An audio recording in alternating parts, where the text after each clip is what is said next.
Oh, yeah, my computer's not working right. A little sticky on the buttons there. I was gonna say I appreciate the comment, the tall ones, and if everything's working okay, I think we can proceed with the show. Um, yeah, it was sticking with the audio and sticking. I was pushing on their buttons. Anyways, doing pretty good. Pretty excited actually because recently I've just been going out in the field. Went to two different places and do a little audio and stuff, of course, a little scouting around, a little bit of video. Okay. And I'm excited because going over a little bit of audio today and found some pretty interesting stuff, actually. Some pretty awesome vocals of coyotes that I think are good. A good piece of evidence to show that how and why some researchers might think Bigfoot is making coyote sounds or vice versa, or they might hear these particular coyote vocals and think Sasquatch and stuff. But I also got during the same time period and stuff, kind of odd vocals and some wood knocks and some other weird things that are pretty interesting. So I'm reviewing that, looking at that, and then we have more recent audio that I have to check and look over to see. Hopefully, we got something interesting or usable in there.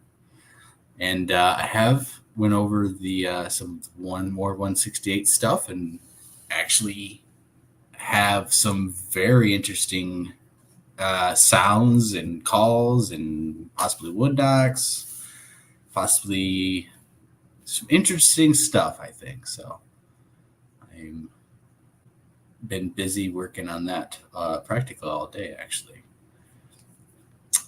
So I'm getting these videos loaded up done up and all that.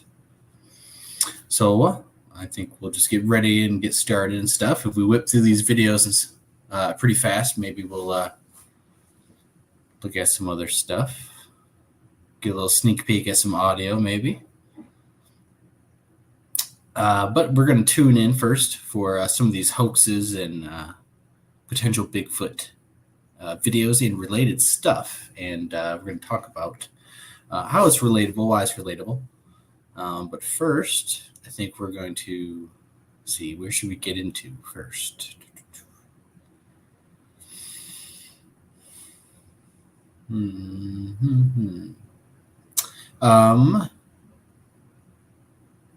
I think we're going to start with the this one right here. This is, of course, the dog man that's been, maybe you guys haven't seen it yet, been floating around. I've seen it. Pretty good, interesting pictures of it, I have to say. One of the better ones that I've seen out there, and I'm sure you guys can take a guess why. It's not really too hard, as the photographs kind of reveal why themselves. But it's very interesting. It's pretty cool stuff, and we'll probably see more of this. So this is, what do you guys think? You think it's real? Think it's fake? Think it's AI? Maybe it's CGI? If I would have to take a guess and stuff right off back, some of the pictures do look a little funky and stuff, but that one right there, and then of course when they are blurring themselves, the photographs are censoring the back area where the zipper would be, the zipper lines and stuff. This would be, I think, is what is referred to as a furry costume, a very real or cartoonish character-looking wolf or animals, basically. And some of these really expensive costumes can be a couple grand, actually. And they're pretty popular in Japan and a niche group of people here. But those photographs, I believe, come from that. But we might come have some videos and stuff of some really interesting, like, looking dog man and stuff, but are actually just people in costumes who have spent thousands of dollars on this sort of stuff. Because we do have people who have Bigfoot costumes and who are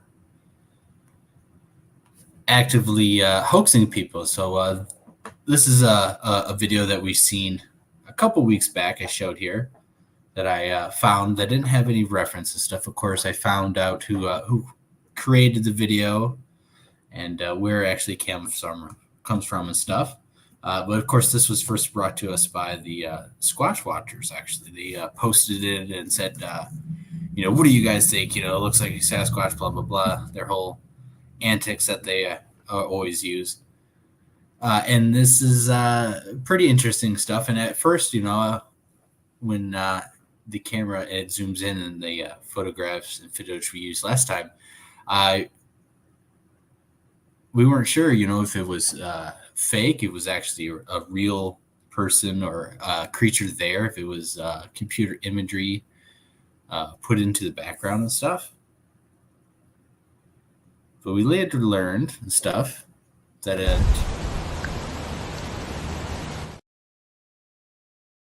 that's not supposed to have audio. That's probably why it's blasting our eardrums out. But later and stuff, of course, diving deep and listening to other people looking around in groups, and shout out to Nikki and shout out to Daniel Benoit for pointing out that Sun Invader and stuff is the owner of these videos and the creator of more of these recent videos that have been spread around through these shorts, the short formats and TikTok and the reels and whatever. And the background and the story just gets pasted on with new information, and the telephone game basically gets played with these little clips. And then when you try to go find the source and stuff, it's a little bit harder unless you know people who've actually seen these videos and know where it actually comes from. And these are part of the Sonny Vader clips. I don't have his name right now, but I think I'm saying this right. Anyways, these clips come from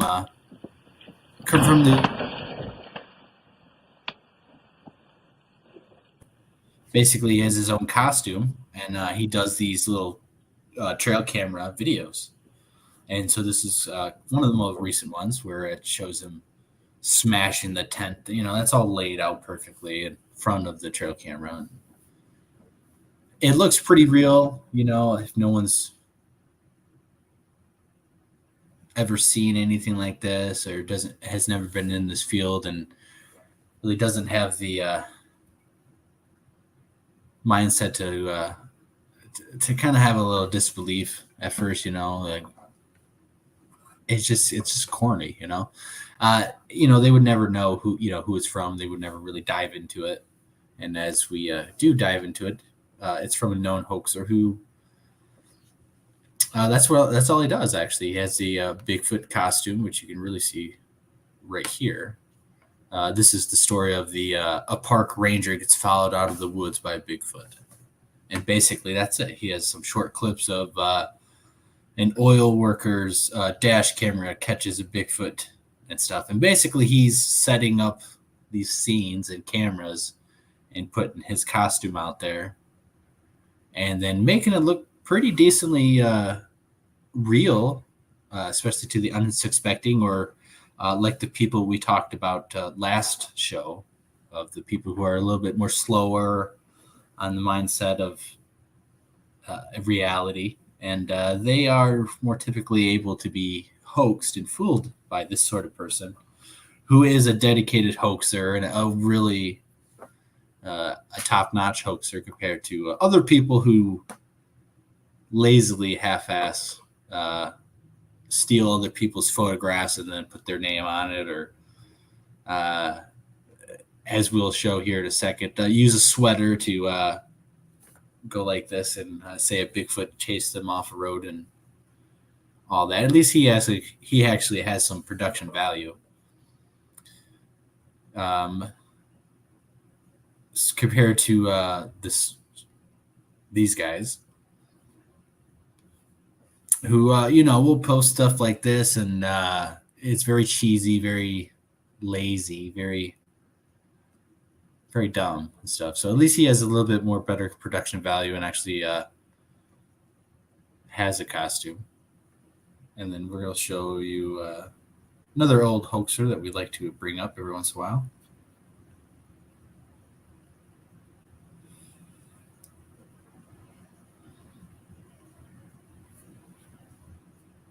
All right, so this is the name of the hoaxer. Sometimes he changes it around, but this right here is a Sasquatch that he claims, that person right there claims to chased him, made him barrel roll right there. You see him duck and roll right there on his deck as it came up towards him. And you see it. You see what it is, and it's basically his sweater. So right there is the face of the Bigfoot. You can see the eyes, you can see the nose, you can see the mouth. And people have fallen for this. So researchers, people who claim to be researchers, have fell for this face. The face is nothing but his sweater. Look at his arm. It's an arm right there. It's not a Bigfoot. It's his arm. And you see it basically go front of the camera and come back. So here he comes and he moves his arm in front of the camera, and it just happens to form a face. And you see it come down, and you see the elbow forming, and then he's like, "Oh, I rolled out of the way." And it is actually a mother Bigfoot with a little one attached to the Bigfoot that is pushing him out of the way. So right there you see the face. And that is actually his arm. So this is pretty cheesy. This is low tech, right? This is just happened to have just the pattern just happened to look like a face right there. That's really all it is. That's why they helped him. And then this is it's just so cheesy.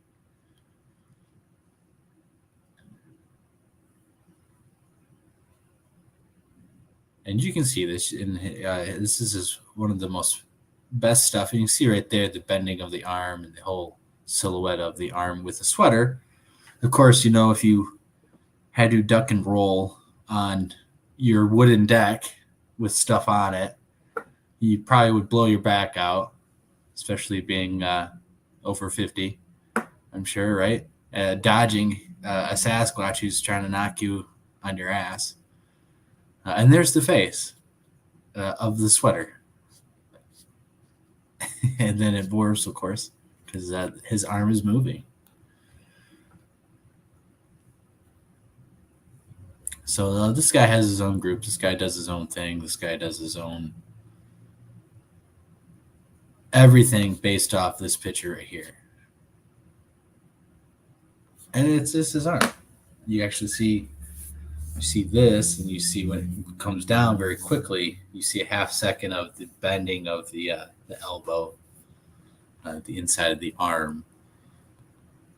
So at one end, you can have an awesome costume and fake everyone, but at the other end, you don't really need much to fool a bunch of people in the Bigfoot community who might be a little slow or more prone to, I would say, some type of Stockholm syndrome when it comes to believing the fairy tales, these stories that people are telling, or Stockholm syndrome of gullibility to the Bigfoot researcher that you are enamored by, that you,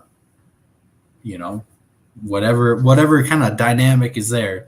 The person who literally will go like this on camera has as much as a following as the Squatch Watchers sometimes. I wouldn't say as big, but I would say the bonds are as strong because in these close groups, and you can go, and by that name, you can go find these groups on Facebook and go look at all the faces and bushes and all sorts of stuff you want, because he's got a lot more stuff than that.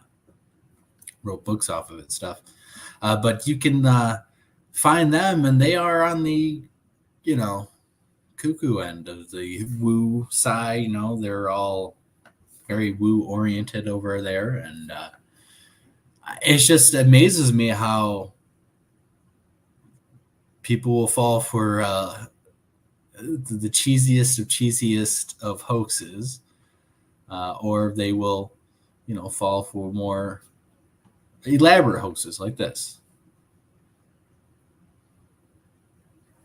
And of course, these are a throwback to Mike Patterson's of his the faces and stuff, and he claimed there are. So these are. I'm showing how basically he said that he took some photographs and pictures, and there were some faces in there, and were said to be two different Bigfoots or whatever, or two different pictures of the Bigfoot. But he also showed a picture of the same face, claiming to be taken months earlier in the cabin at a different incident that the Bigfoot took itself, and it's actually the same photograph. Picture of the face as the lights line up. So I understand when people can fall for a big story where it has a little bit more grander to it, a little bit more thought process when it's put into the hoax compared to what Dark to Go Creek does. So basically, might be going a little bit too fast, but he tells a story about the Nephilim's parcel face shot, his right eye, his center eyes, the lights all reflecting off of this. So this is the shot of the Bigfoot in the cabin taking the picture of himself, right? This was posted before the other photograph of and there's the YouTube video, Sasquatch selfie, and that picture. So you see the lights of and the angles in the eyes of that first picture that was close up. That was a different situation than this one. even though it shows the exact same lights in the exact same position of the eyeballs. Meaning that this is the same exact picture as this, right? This is supposedly a different picture. This is supposed to be at a cabin at a different location at a different time. But yet it's the same exact angles of the lights and stuff. It's just slightly tilted and changed just a little bit. So I understand when people can fall for like simple tricks like that. And see, I did a comparison of the two pictures on top, right? Are they the same? Are they different? They look pretty similar to me. More than enough so that it's the same location, it's the same angles, the same shot of the camera. It's the same light bulb almost. I understand people can fall for elaborate hoaxes that are a little bit more thought out, like what Patterson did, or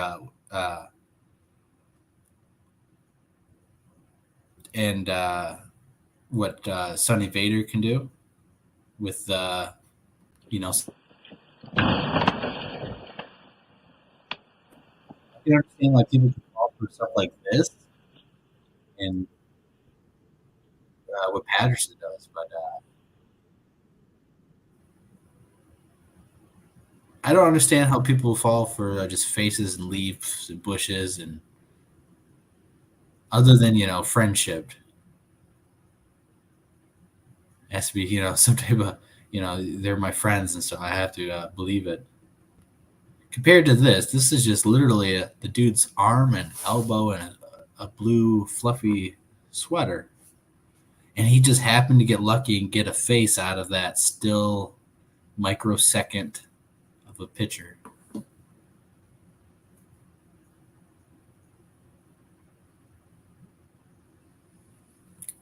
me read some of these comments. I'm sorry, I'm a little bit behind.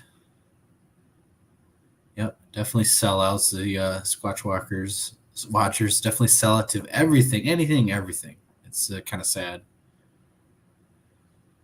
Two pictures. Yes, talking about the Patterson. I did a whole live show debunking that his two photographs and stuff, and I really went in depth with information that he said out of his own mouth. And I think I still have those videos up. I might be able to play them right now, actually. You can actually listen to it from himself of the two different stories of the two different photographs that are supposedly taken. I actually still have these up. These are pretty old. So this particular night, there was several images put on the camera.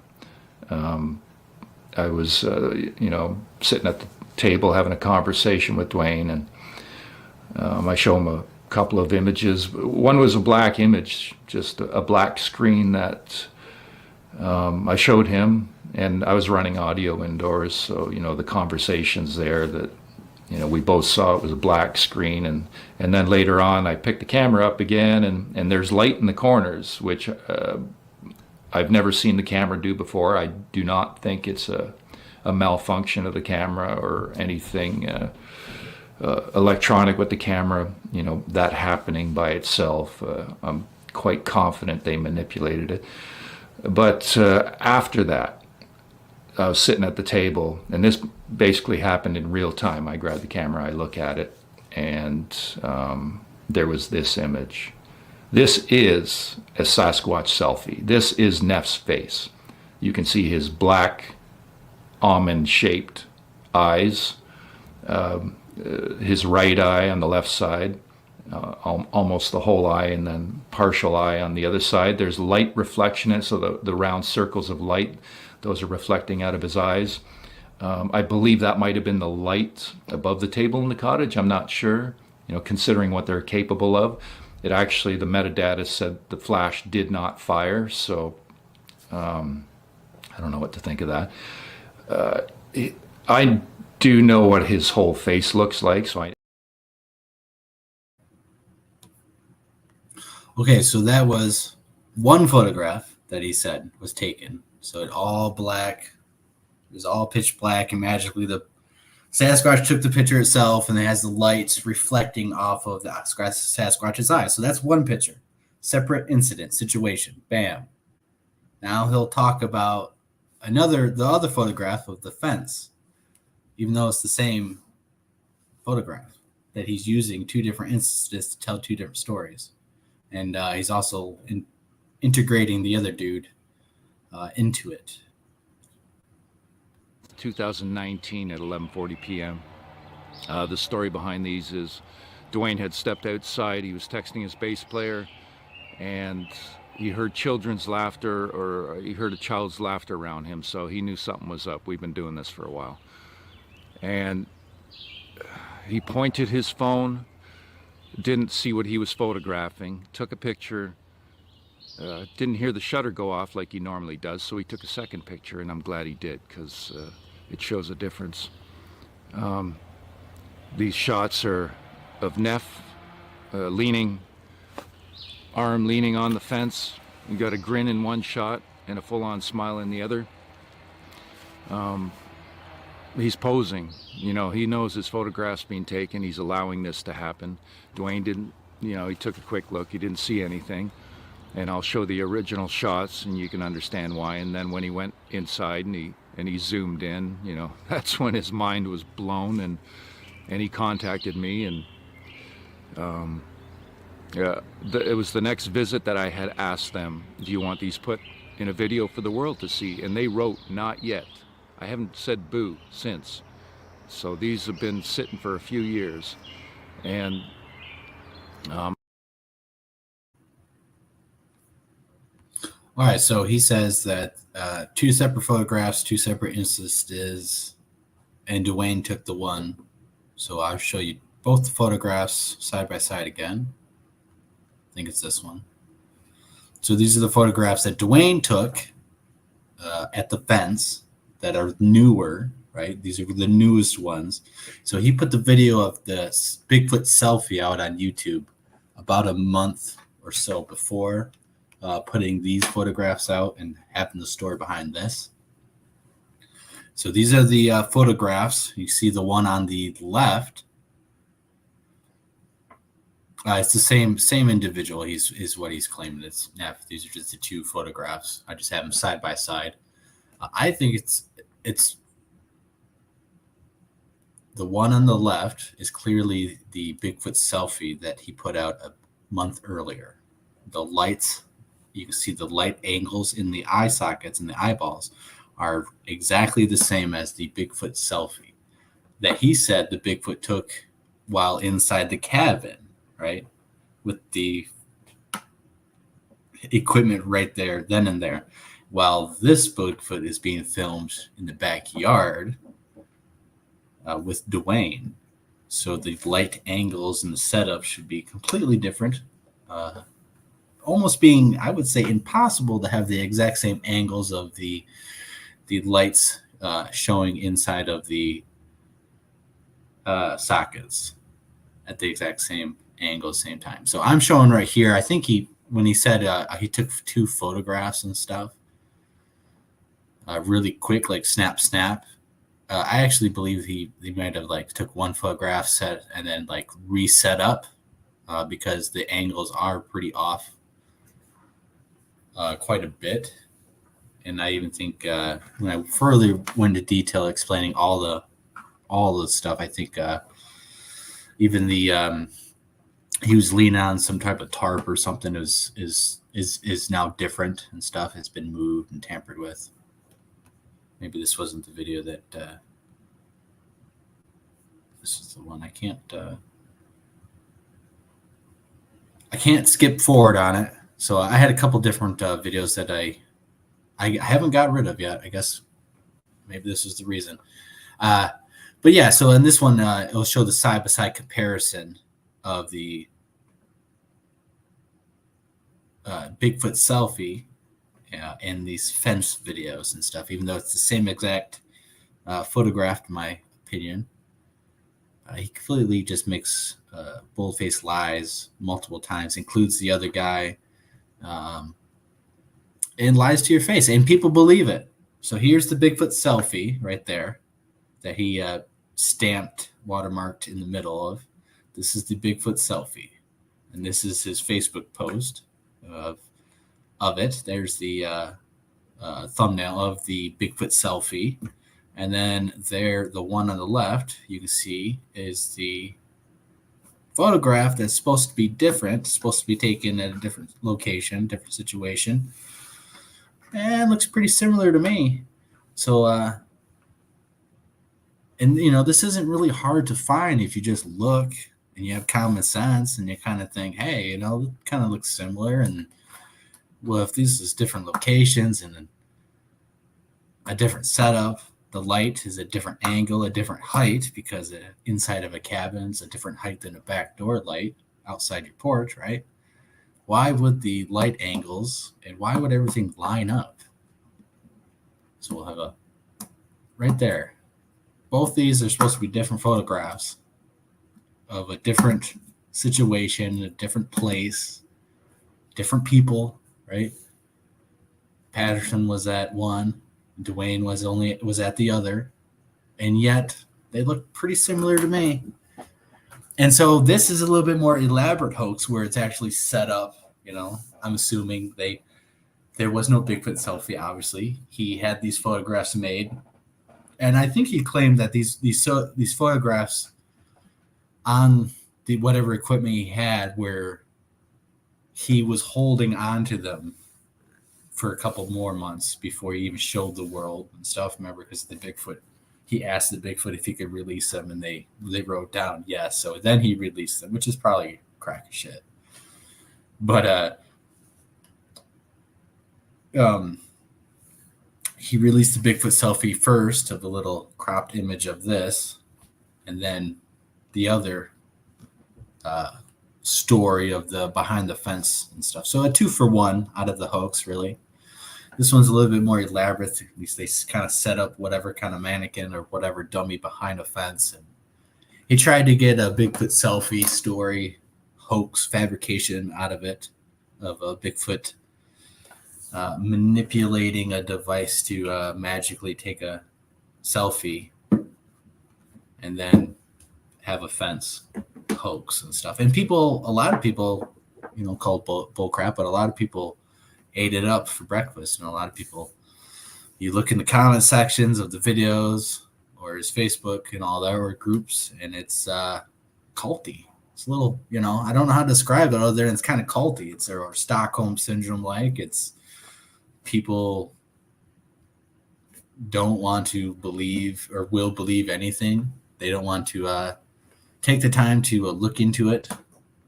Common sense tells them. I think everyone just, I think what it is too is a lot of people just want to maybe escape the world, or it's like this modern world, right? So we want to return to some type of a fantasy is more magical than this modern constraint of, buildings and like an office and stuff. I think people, for some reason, just believe. And that is no joke. And they are hardcore and have donated thousands and thousands of dollars to him and other people like him, like Colorado Bigfoot, and the Squatch Watchers are ranking up there as they're definitely asking for donations and stuff, ranking in the money. And so all these thousands of dollars are going to not really good hoaxes. He's not putting really money into making a good production, but it's going into whatever he wants, other than finding Bigfoot. Because to him, and he might, I think Brent's kind of alluded to this. I don't see it, but he might be a little slow and or have something wrong with him. I have no idea. To me, he seems pretty fine. He seems like he knows what he's consciously doing, and he doesn't. I think he plans stuff out. He obviously is writing the stuff down on his own. I mean, you have to be pretty out there to, write stuff on a slate and then show the world and say, yeah, Bigfoot is doing this and Bigfoot is doing that, and believe that Bigfoot is talking to you. And then that's out there. It's out there. I'm sure some people, maybe are drinking the Kool-Aid or doing it because of all the popularity. He got thousands of dollars donated to him. I don't know all the backstory and stuff right now. But he tells a good story, and people are eating up because they want the weird, paranormal, just out there. Anything that's just out there of the norm. Bigfoot's out there. That's enough for most people. But that's outside of their normal reality. That's cool, and that's an escape. But when you go really out there, you go deeper. Yeah, maybe there is. I don't know. I have no idea on what that is. And it is because I think it gravitates these people into our community because, again, it's like an escape from their reality, their normal world. So like this is like, Patterson can be like maybe the coolest version of himself that he can be. And he has all these fans and all these people, and he gets thousands of dollars in donations and shit and makes all that. And YouTube, it's just like, why wouldn't he just keep doing it? And then, maybe you do go down the rabbit hole and all of a sudden, it is your reality. I don't know, man. It's just, I can't believe people with a brain to look at some of the stories and evidence people post and think, yeah, I see what you're saying. I 100% believe that you are talking to Bigfoot. The Bigfoot is magically taking its own photographs, selfies, and telling you to do this and that. And meanwhile, he's taking and chopping and cropping this photograph, and then he's got, come on, man. Like you believe that the Bigfoot is telling you to do all this? I mean, that would be pretty sad. That'd be pretty bad. Be very, very bad. I mean, that's completely out there. You'd be so deranged that you're doing all that and you believe it. I wouldn't want to go out with that person out in the field and stuff, but like, I don't know if he's like that, but I think there's potential for some 1% person in our community to be completely batshit crazy in that way. And I just think it's amazing that people follow these people or follow these types of people or these types of nonsense. It's just, we got to do better as a community. I mean, maybe, we always talk about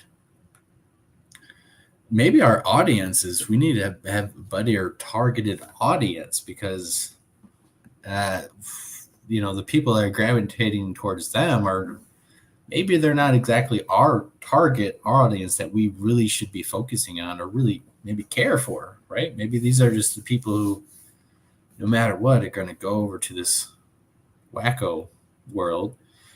And maybe they're not really the ones that we should be focusing on. Maybe we should actually just go focus on other people and other people outside of the community who are not going to be prone to falling for this crap, I guess. I mean, that's all it is. They smell the crap, they start hallucinating and joining the crap, I guess is what's going on. We need to get some people who have some common sense, so when they smell this bullshit, they don't get hallucinating and follow the Stockholm Syndrome crowd of these storytellers and stuff. I really don't know how to describe it in terms like this because it's weird, this culty vibe where people just drink the Kool-Aid or people presenting and stuff. You have this prominent individual on YouTube who remote views whatever the hell you want and tells you all these facts and stories, and people are eating it up and there's no basis in reality to it. And so if a person is not remote viewing stuff and is making all of this up and leading thousands of people lying to them and leading them astray, can't remote view, and it's just looking online and searching Wikipedia and then regurgitating it. Like, you have to be like, you have to be a special kind of person to do that and keep it up. And there's particular people on here that are, it's just weird. It's just really weird. I don't understand how people are falling for it.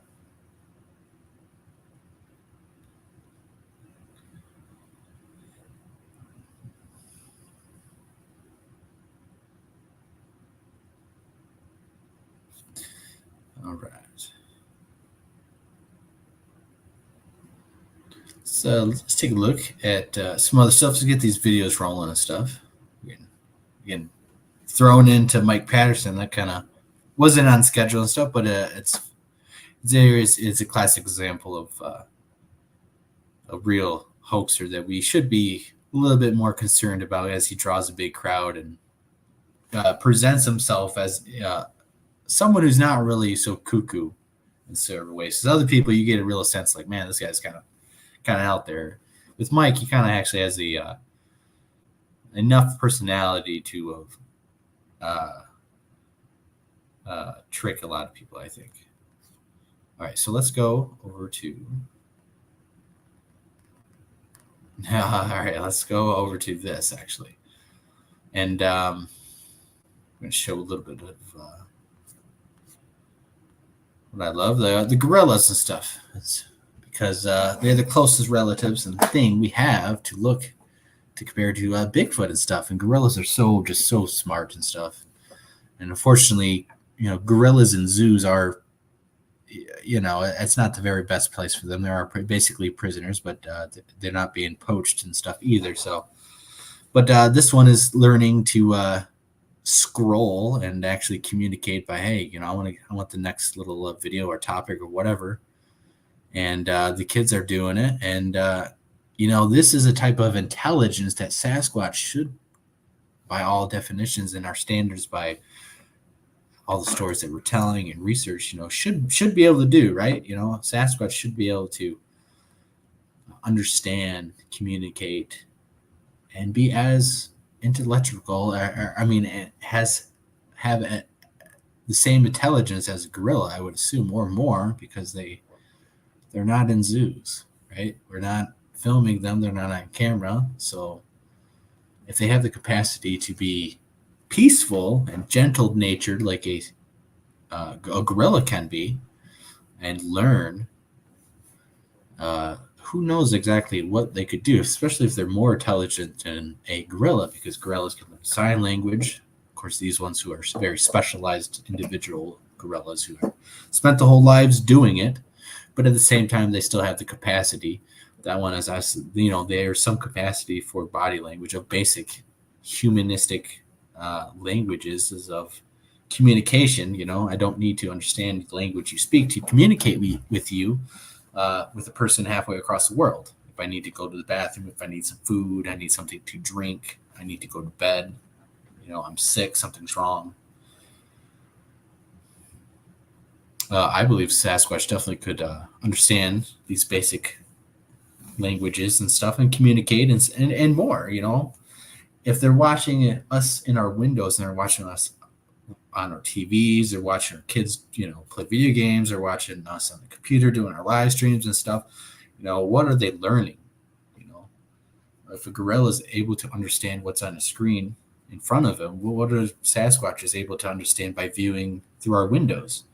And what have they understood and learned in the last 100 years of viewing people in their windows as they've watched the color TV become color TV and then become flat screen TV?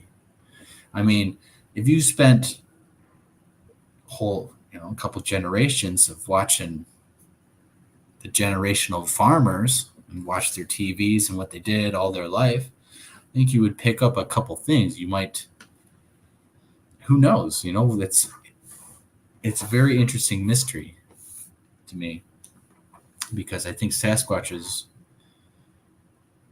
are on such another level that it's different. These are people watchers. I think that's how they survived. They watch us to see what we're doing, and now modern man is in such a way that we're in our houses at 10 o'clock. Our lights are off. We're in bed. We don't really go outside of our house, our backyard, certainly. Why would any random civilian or person go out in the middle of the woods, their back 40 in the middle of the night, unless they were hunting or some other purpose, right? On average, it's quiet, dark out there. No one, it's not like it was even 100 years ago.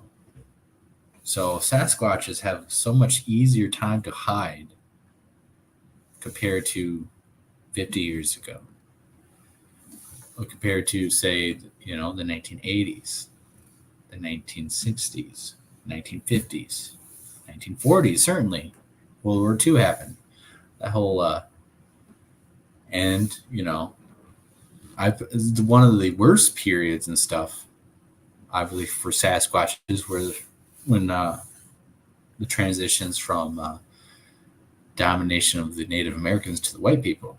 They survived all that, stayed hidden through the 1900s, right? Now, during the Depression, everyone was starving. Everyone was out hunting and poaching and eating up resources and stuff. That's why we actually have a lot of our state and the DNR Fish and Wildlife laws against poaching and over catching of prey and stuff, because of everyone would go out. If everyone in America was starving right now and went out and started eating stuff and hunting stuff, all the game would go bye pretty fast. That's why we actually have all those laws and regulations, because of what actually has happened. So the Sasquatches actually have survived undetected times where America had been pretty bad, and where even more people have been in the woods hunting because they were actually starving. And you can read about whole populations of animals being destroyed and having the conservation efforts on an almost overdrive to bring these animals back in the populations that we have actually right now. Michigan is a prime example. You can read about the history, and we've had a lot of the pesticide issues. I think it was DDT or whatever it was, that they were sprayed everywhere, that almost killed all the bald eagles and stuff. There's a lot of pesticides and crap that a lot of different states messed around with and had issues with, and the animal ecosystem had issues with on the chain, being poisoned and all sorts of things. Yet Sasquatches have survived all of this, and now we're in a modern time where there's less hunters out this season than there was in the 1950s, 60s, 70s, 80s, 90s, 2000s, 10 years ago, 5 years ago. So with less and less people actually being outdoors people and doing all those sort of things, or hunting all the game to extinction, now we have surplus of deer and surplus of this. And we never used to have turkeys in a lot of parts of Michigan 100 years ago and in the 1950s. And now there's good populations and stuff. So Sasquatches have survived with the crap. Now they're in a good modern time where people really don't even go outside. They don't chop firewood unless you're in the rural areas. It's not like it was. Even younger generations sit up and, stay inside on their phones all day. They are not out in the woods like the old generations was. Sasquatches are a very nice niche where they seem like they are in a good population boom. And if I would assume, because the pressure has been died down ever since the 1950s and 60s and 70s, especially since there's less and less hunters each and every year. And since there's less and less hunters each and every year, they're not going to those same spots where these old school hunters would go. They don't have the same exact pressure and stuff. These old places where these old hunters would go on private property, now they don't get hunted and stuff no more. It seems like it's a little prime time to thrive as a Sasquatch, and they're still undetected. And I think that's why we have a lot of sightings, a lot of people wanting to research. A lot of people are curious and stuff because they're actually they are a lot, a big population of them. I don't think they're rare. I think that they're just very stealthy, and they seems to be very,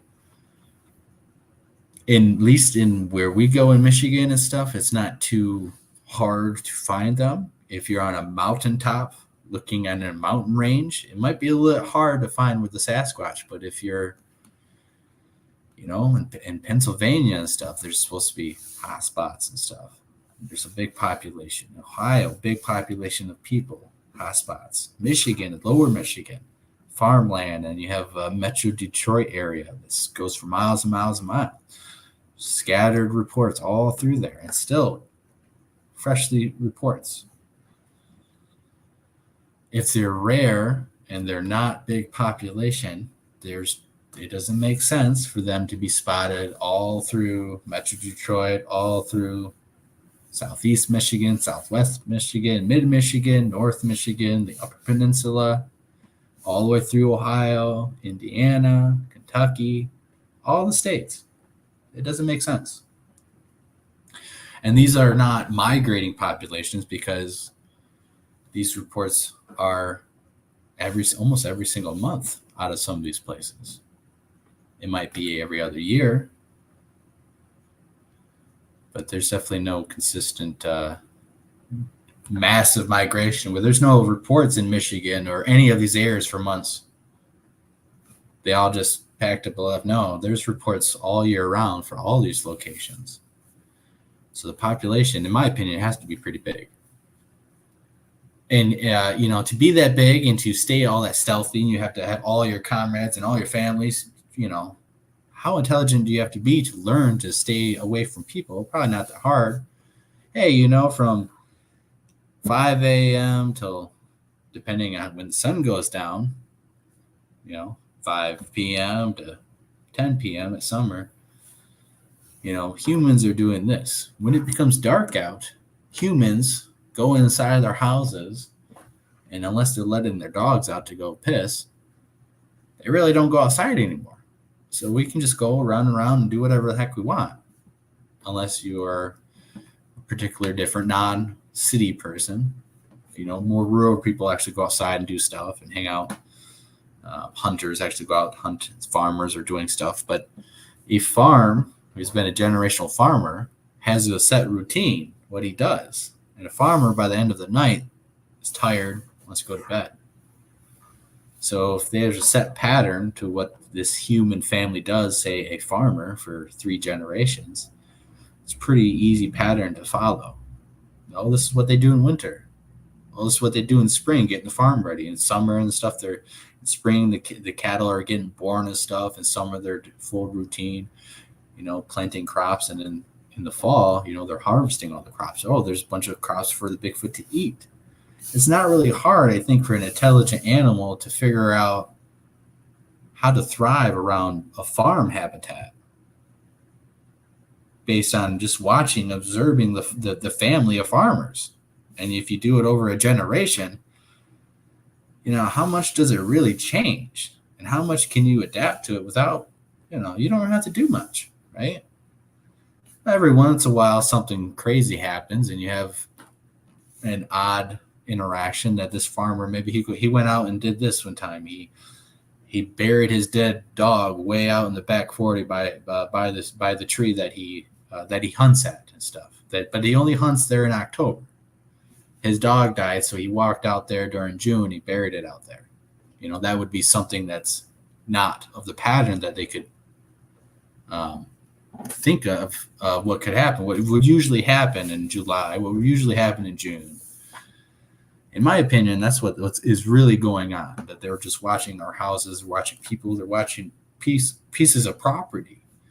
They're watching the habitat of the woods, of what happens and what goes on and stuff. They're watching you. If they set up by your house and stuff, they're watching your house.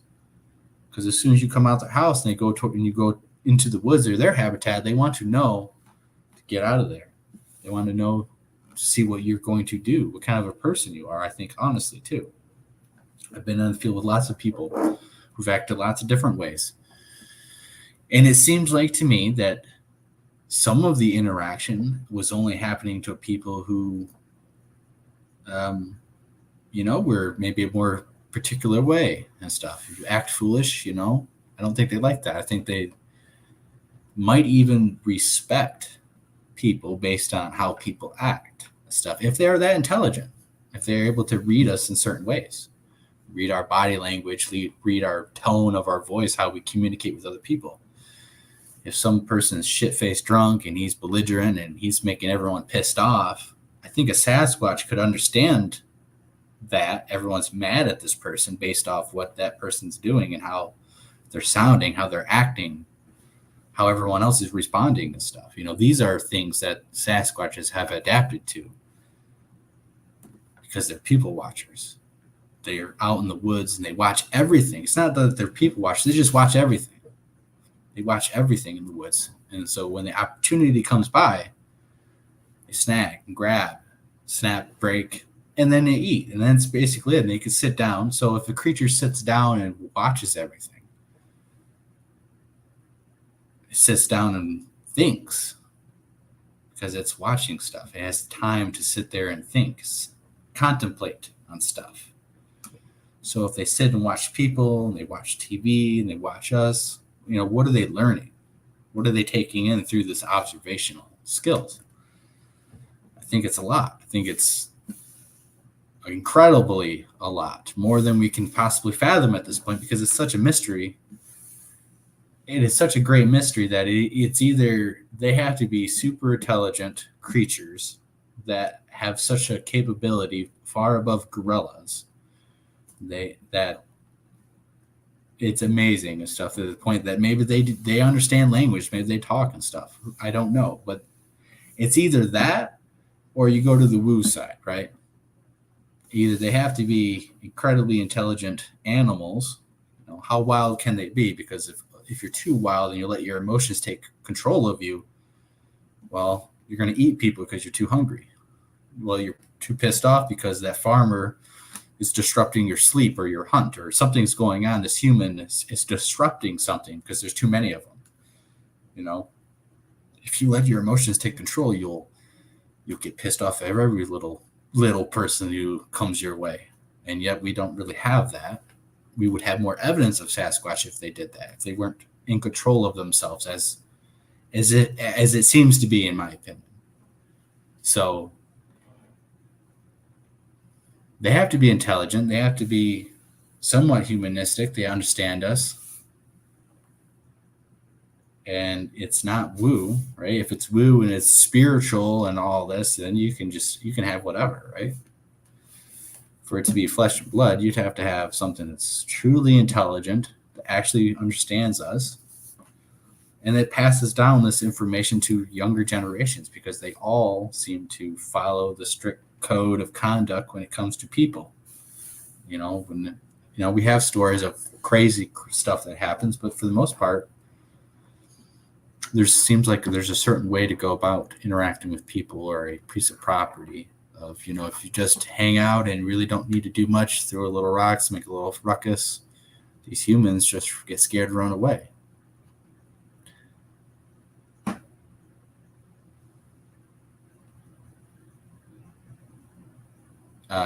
It's all through observation, and the reason I'm getting into that and stuff is because, to me, if they're flesh and blood and stuff and all like that, they have to be super intelligent. And for our government not to know is ridiculous. I think they know. There's evidence of it. I think this is not a game. I think this is taken very seriously because it is kept from the public, and there's a reason for it. And I'm not sure what it is. I'm not sure if it's nefarious, if it's just they don't want the public scared because there's this highly intelligent humanoid creature that is, able to communicate with humans in such a way that it is sentient and it is above all other animal life forms comparable in intelligence, and that it would make some religions fall apart, or evolution fall apart, or industries fall apart. I mean, that doesn't really seem too much and stuff, but So it's really it's an issue and stuff when the government or agencies, poke fun of this and make fun of us, even though there's this underlying secret that they need to keep that's important to them. It's a beautiful day out. I'm glad you get to come hang out. I'm sorry I've been so busy, man. There's a lot more to being a ranger than just walking around the trails. I've been doing paperwork. We've had some problems with our vehicles. This is what you eat. And you're sure these are safe? All right.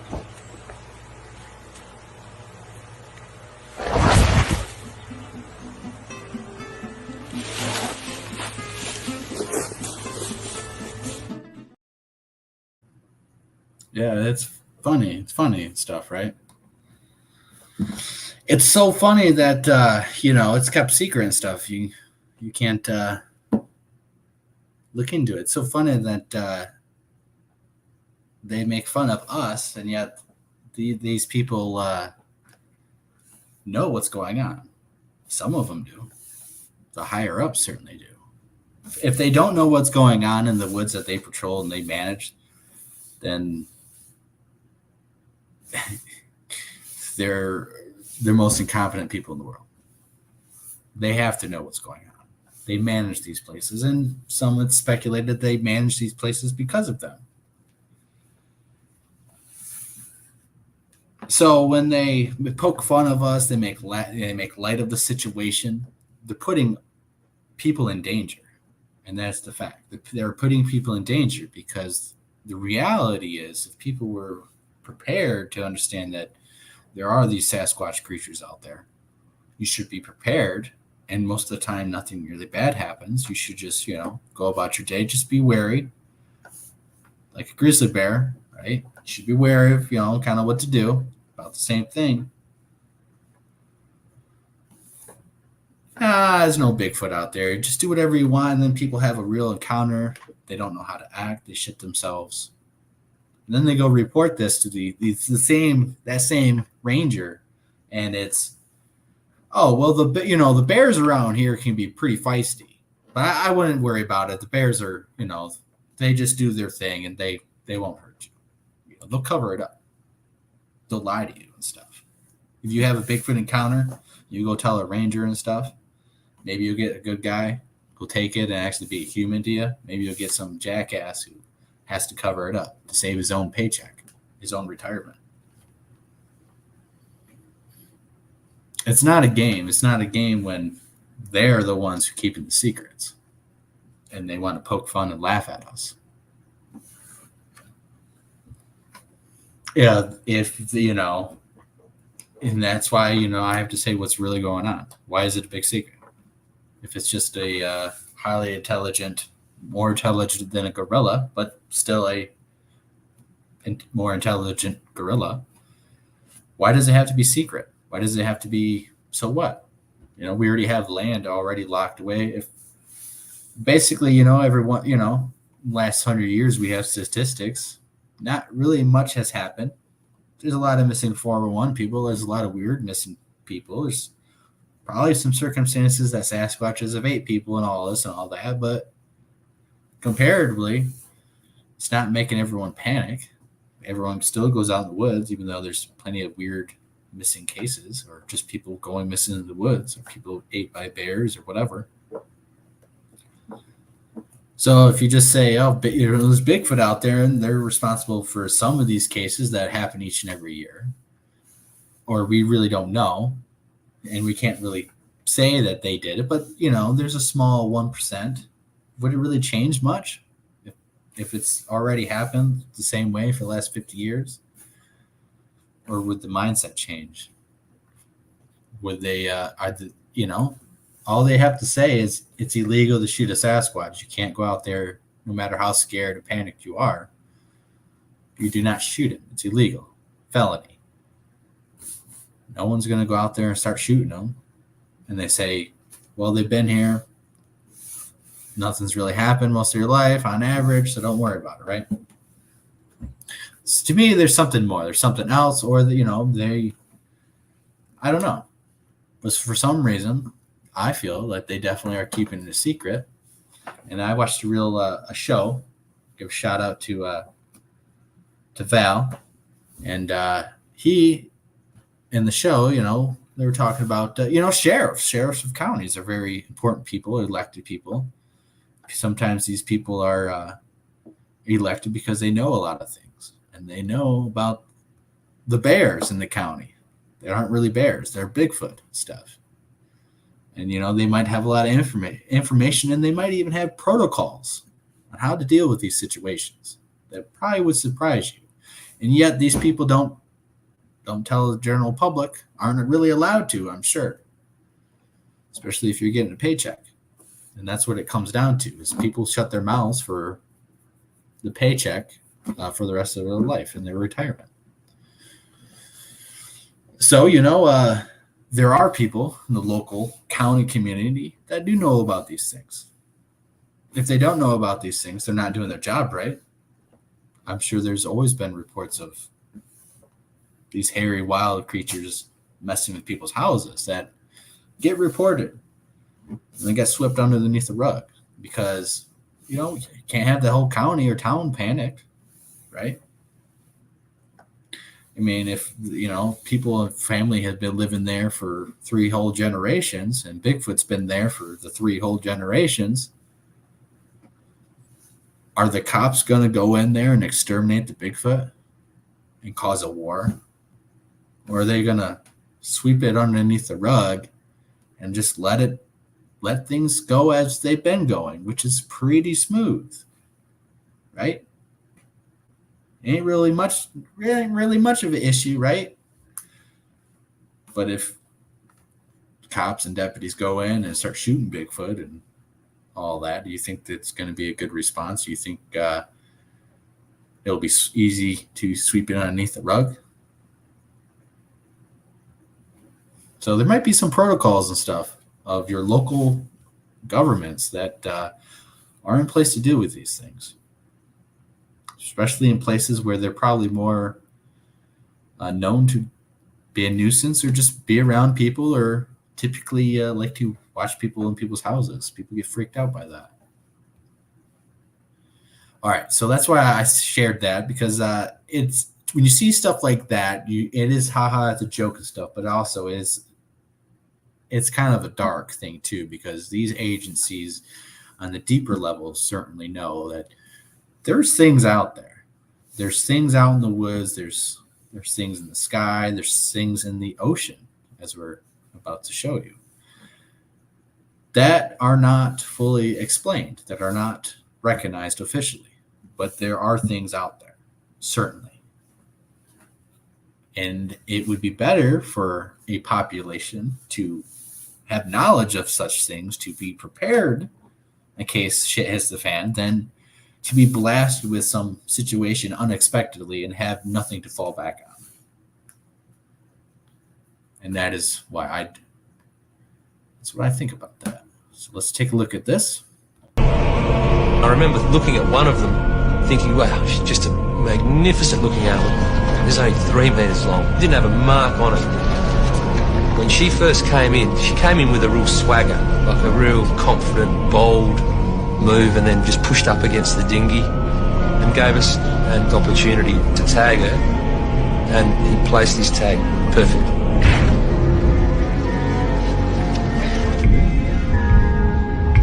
Codenamed Shark Alpha, the healthy female left the scene without any sign of distress. 4 months later, Shark Alpha's tag was found by a beachcomber. At 4 a.m. on Christmas Eve, the shark suddenly plunged at high speed straight down the edge of the continental shelf. It showed this profile going down the shelf to 580 meters, and then a huge temperature change. Within seconds, the shark tag recorded a dramatic temperature shift from 46 to 78 degrees Fahrenheit. A temperature that could only be achieved inside the belly of another living animal. The question that not only came to my mind, but everyone's mind who was involved was, what did that? It was obviously eaten.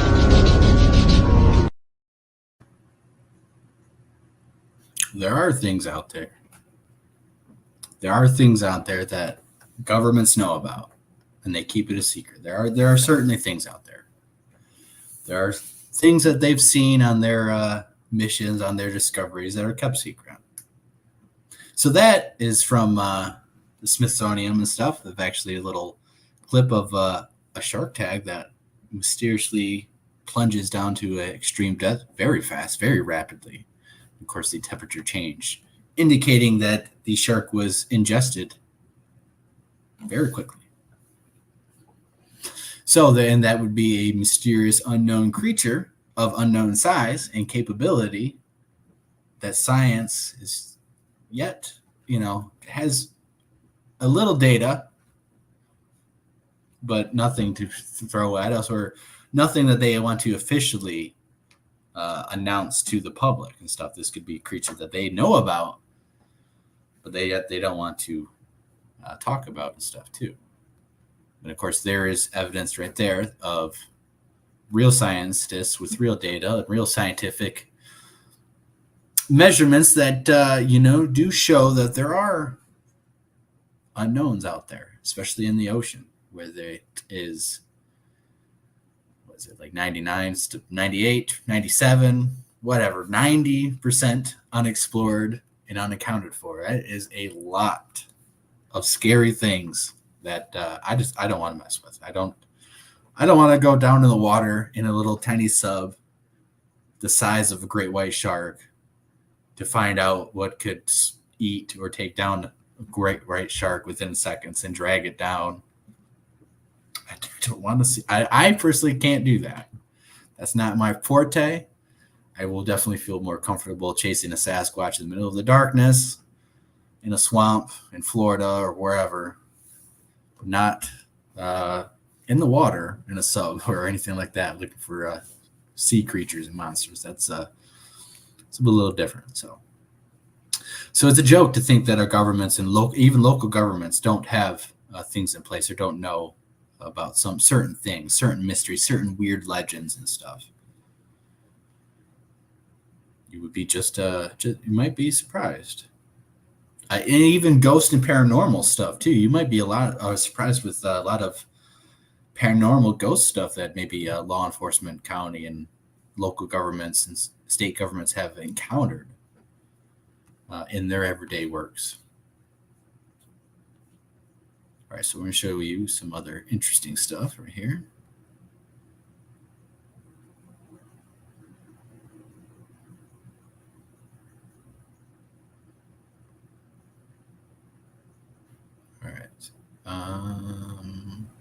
All right, so here we got our buddies from the Squatch Watcher group.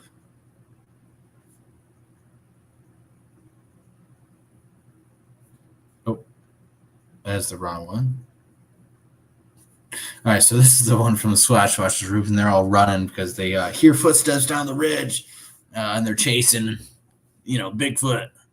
And a person who was viewing this, a fan, said that they seen this still image, and they took it, a screenshot of it, and they sent it to Squatch Watchers. So the Squatch Watchers like, what do you guys think? You guys think that was a Sasquatch we were chasing? Of course, it looks great to them. Why not? They're out there chasing squirrels. They're no, it's not a Bigfoot. So this person looking through their footage, of course, being a full-fledged true believer, is trying to find Bigfoot. And of course, he finds Bigfoot. Why not? There's Bigfoot in every photograph. And it's just a dry leaf on the trees, the same color as these other dry leaves when you first see the video right here. As he's in a little bit, it will play. But if you guys understand, there's on the left side of the path, we'll say, is where that leaf is. On the right side of the path, you will see very similar shaded colors of leaves on trees.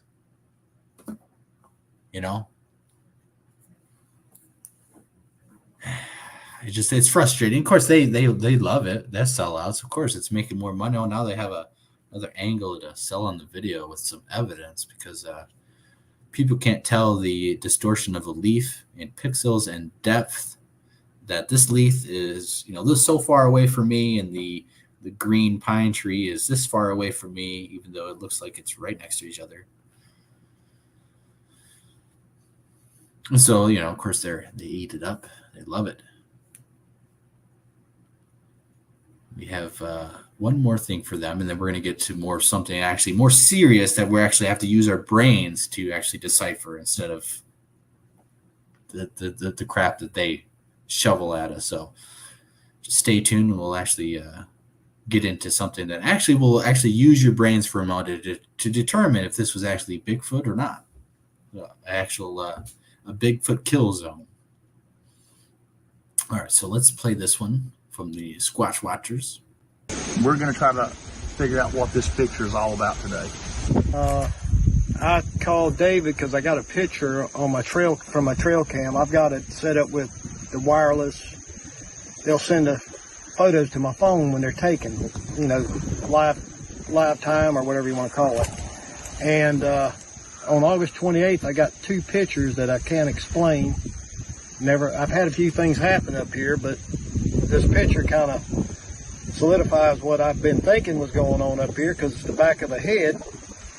And as you can see, my trail camera is 5 feet off the ground. There's the picture. I don't know if you can see it. Yeah. Yep.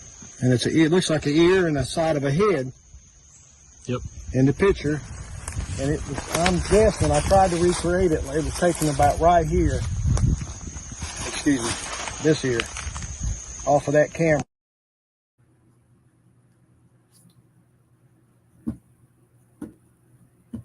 What do you guys think about that one? That little ear looked a little interesting. I've never seen that. It kind of popped off the side of the head. Very human-like. What do you guys think of that picture and that story? Right? The guy, I found it interesting that the guy, when he lined it back up, he was about the same height as the subject. He was right there. Yeah, the camera's about the same at the same height, and the person who took the picture seems like he's right about there too.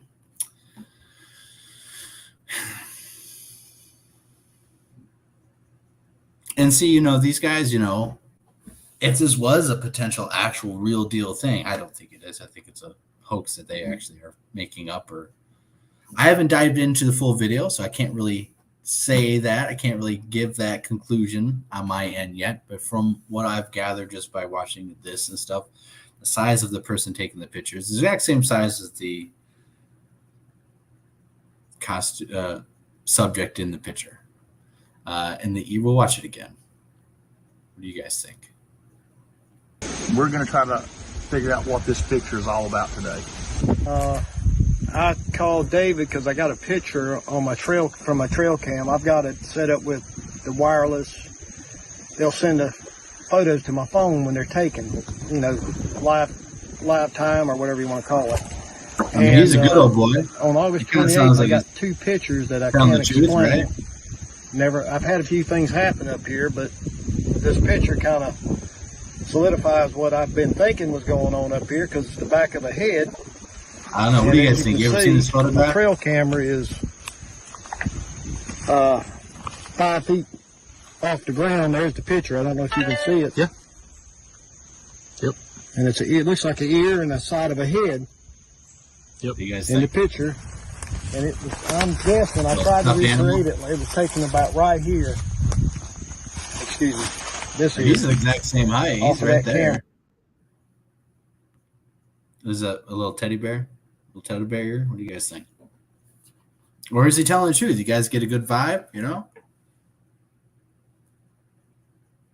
I don't know, The problem is these guys sell everything as Bigfoot, think everything's Bigfoot, present honky-donkey evidence, literally hoax, who they will film themselves pick up a rock and then throw it on camera and then say a Bigfoot did it.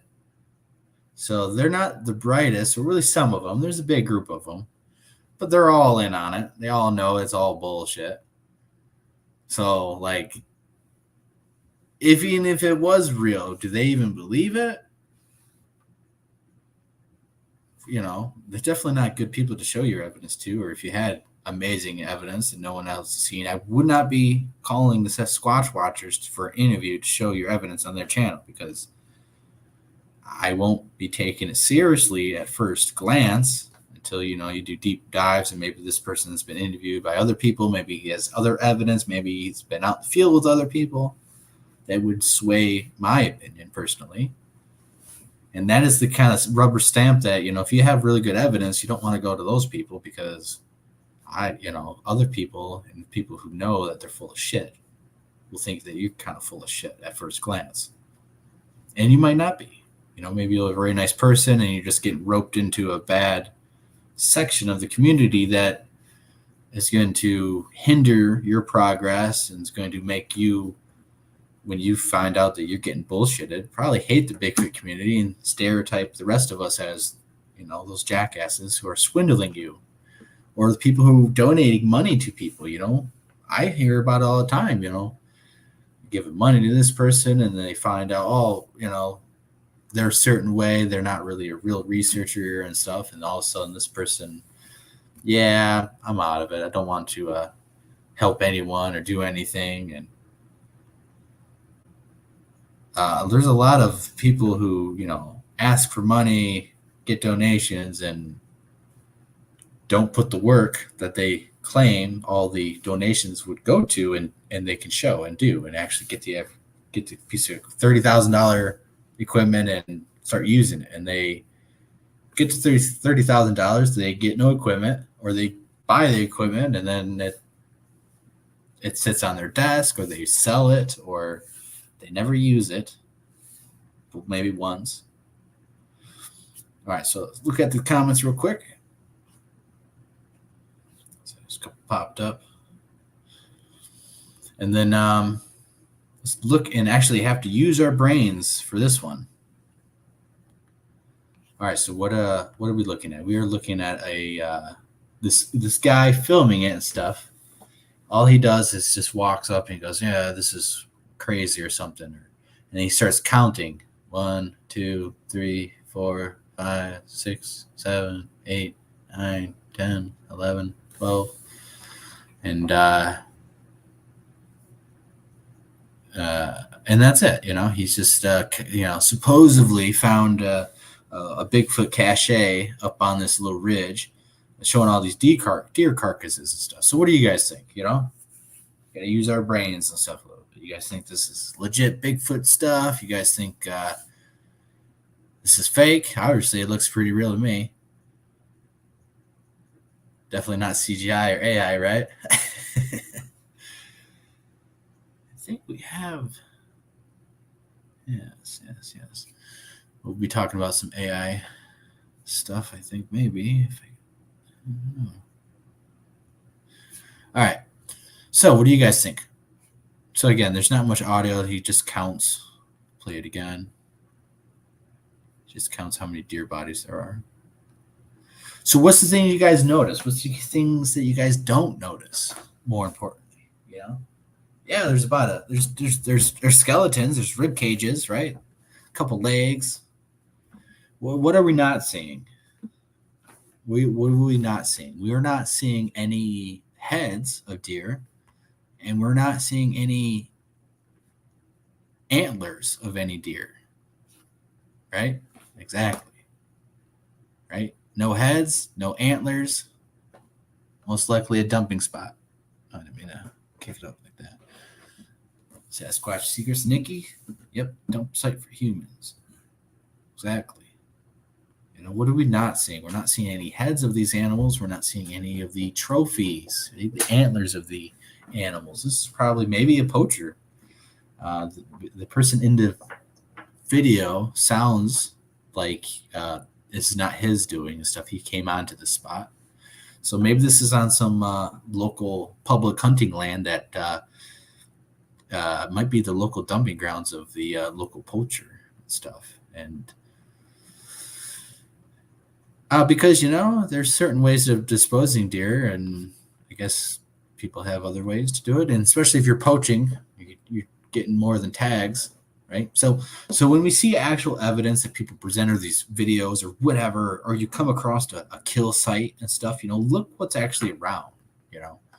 Now, in my opinion, if you walked up to this site and there were deer heads in the trees, like in the fucking trees and shit, then I'd be a little bit more concerned that humans typically don't throw the heads of deer and the antlers or the trophies of the deer in the trees, especially poachers or people who are hunting and poaching and stuff outside of season or more than the number of tags and stuff. Typically, they're not doing all this effort to throw away the trophies.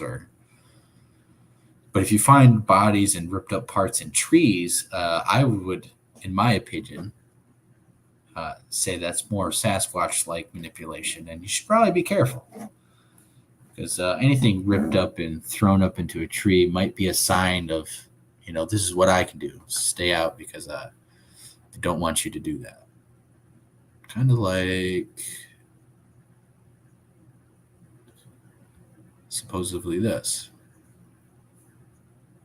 Supposedly this is a photograph of a bear that is impaled or stuck up in a tree. There are some more photographs of like this floating around, and bear mutilations that are supposedly Sasquatch related. I don't think I have the other ones. Got rid of them to make room. But so this is a real photograph that is taken out there. Now, this could be it doesn't look like the bear's has a rope tied around his neck and is strung up in that sort of way where you would see the constriction of the neck. Let me go find that picture again. It doesn't look like it's constricting the neck in sort of way, but I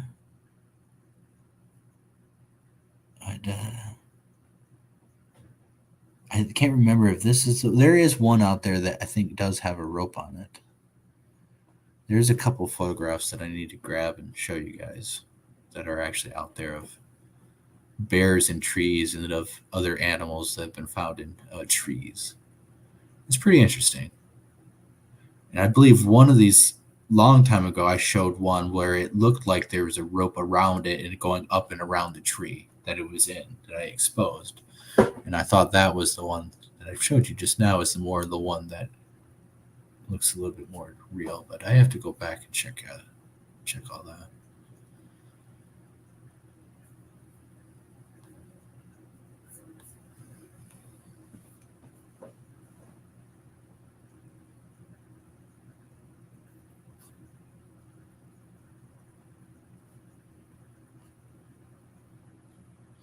Yeah, maybe and stuff. And there's certain places and stuff where it's legal to do all that and stuff. And if you have a bunch of tags and a big group of guys, you could have a hunting camp and you could get 10 different deer and gut it up and do everything you need to, scatter the bodies and stuff. But that person taking the video pretty much just seemed startled to come upon the scene, like he didn't know what was going on, which, maybe he does, maybe he doesn't. But the fact that there's no heads and there's no trophies and stuff like that, the most simplest answer probably is the answer that is a dump site for humans. Maybe legally or illegal. All right, so let's jump over to some Bigfoot video that I really thought was pretty interesting that I think you guys should look at. So pay attention, really pay attention for this one. Okay, let me know what you guys think. Do you guys find the Bigfoot?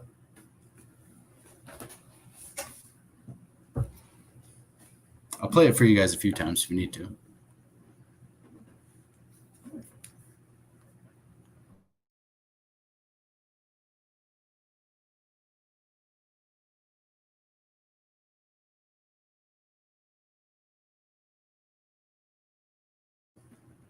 Let me know what you guys think.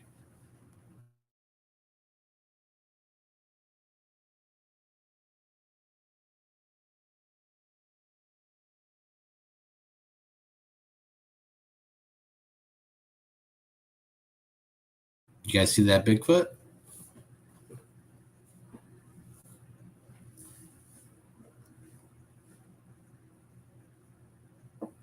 You guys see it?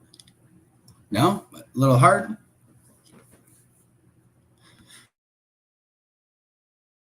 A little trouble? All right, so let me help you guys there. Was that a little hard for you guys? Yeah, it should be, because there is no Bigfoot in this video. Actually, this video is completely generated and stuff. It's not real. Actually, this was made in game software. This is actually, you're looking at a video game right now. This is not real. This is not computer AI. This is actually this video was made in a computer development software, you know, and in fact, it is a video game. Basically, it's not real and stuff. And not just because I told you guys, hey, you know, there's a Bigfoot in there. You guys actually looked, and maybe I primed you up to think that this was a real video, and you were actually looking at real graphics of stuff. But no, this is fake. This is computer generated stuff, and I made you look a little too hard.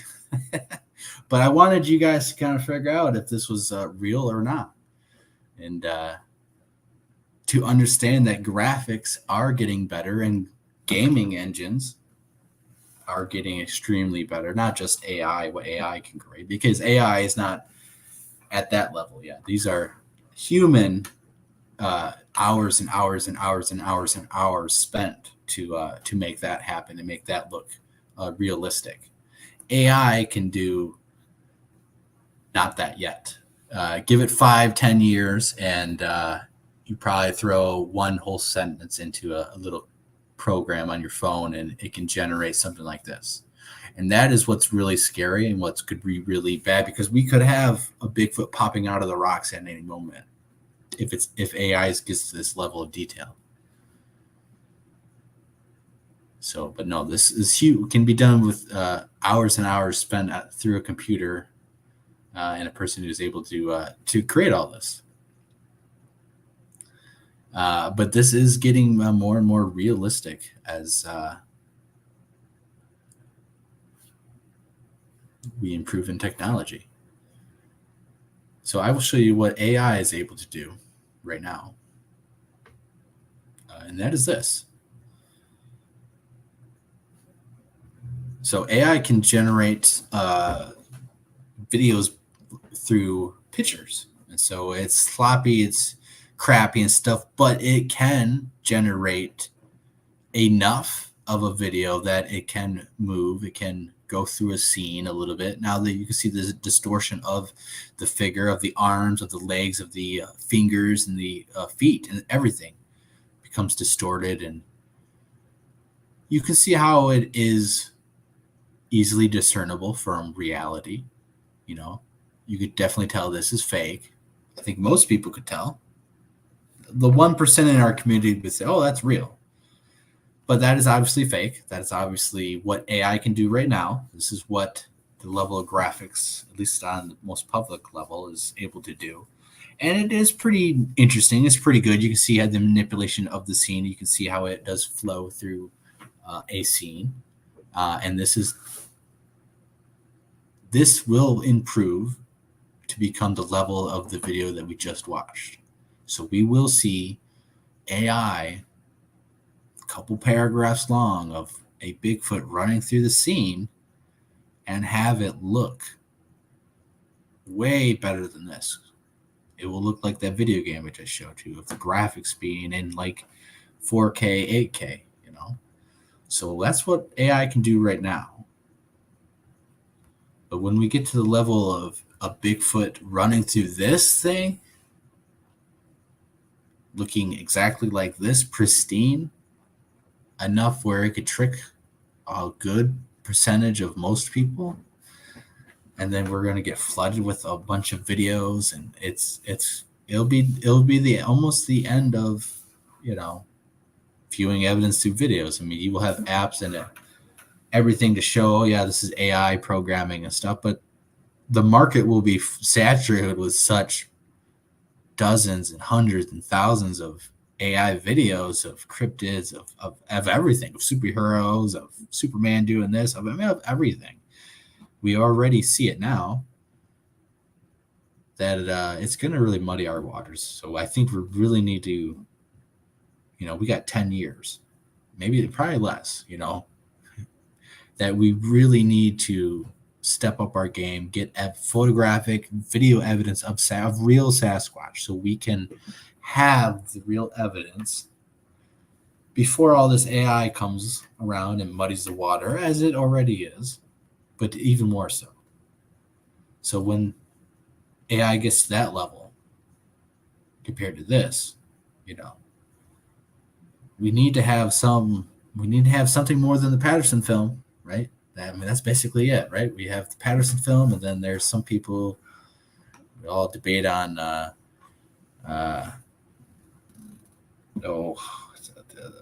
Freeman video, Paul Freeman video, whether that's a real Bigfoot or not. And then you have all these other supposed Bigfoot videos or not. And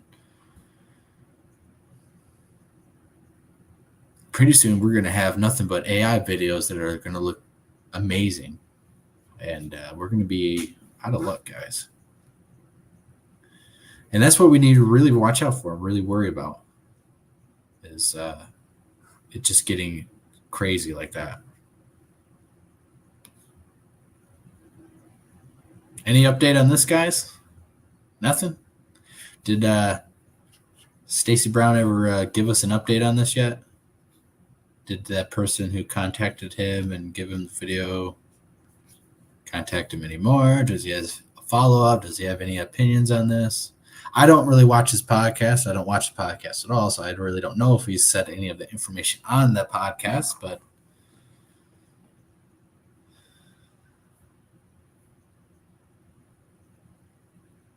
so, yeah, what do you guys think? Those one-offs, just Mr. I got this from an email. I've been keeping this one up here because I just, that's one of those, one and done. One and done. The old one and done. Of course, here is some more, this isn't really AI, but this is what humans can do with computers and stuff. And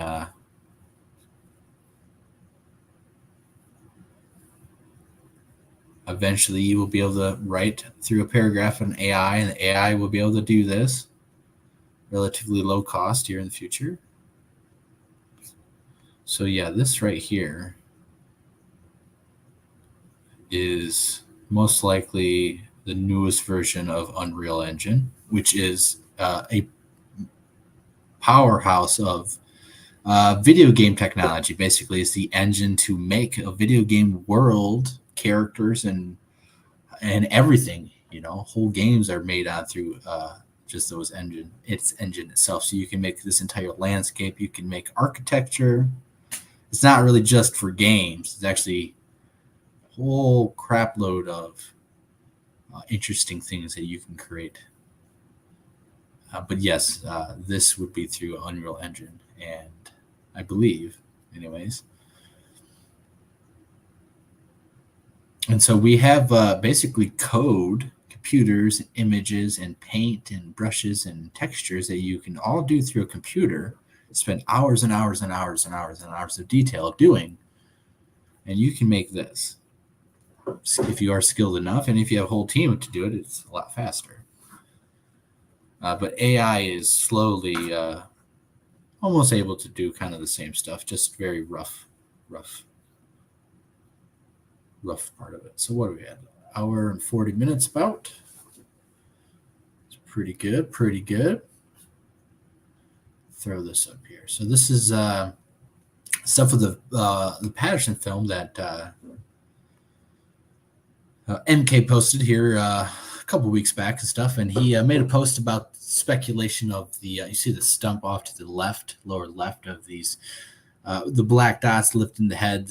Supposedly, possibly might be a young juvenile that's lifting its head up there. But also he, in comments and stuff, also noted that it is possible that it could be debris from the camera, graphics detail from the noise or spillage you see if you look elsewhere in the frame, that there are black shadows and stuff that do a pop in one frame and disappear in the other frame. So he did note that it could be that too. So he didn't say it was flat out just a juvenile Bigfoot, but he did post this and kind of inquire the possibilities of other creatures in the film. So I just wanted to bring that to light. And in my opinion of that is it's just an artifact of the film degrading or whatever, some artifact dirt of, you can see it on the right side of Patty too, of a fragment that is in one frame, one still image, and it is not in the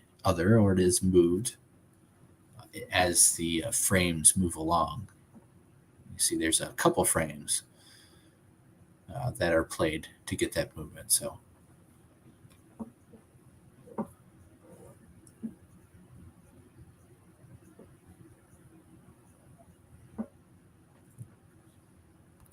Pyromedic says MVTV had a real looking clip yesterday.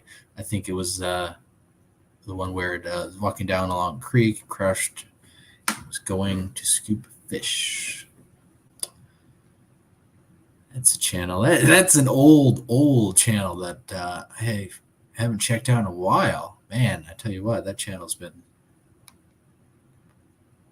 going steady for a long time now, consistently too. But pretty much everything that's on there is suspect.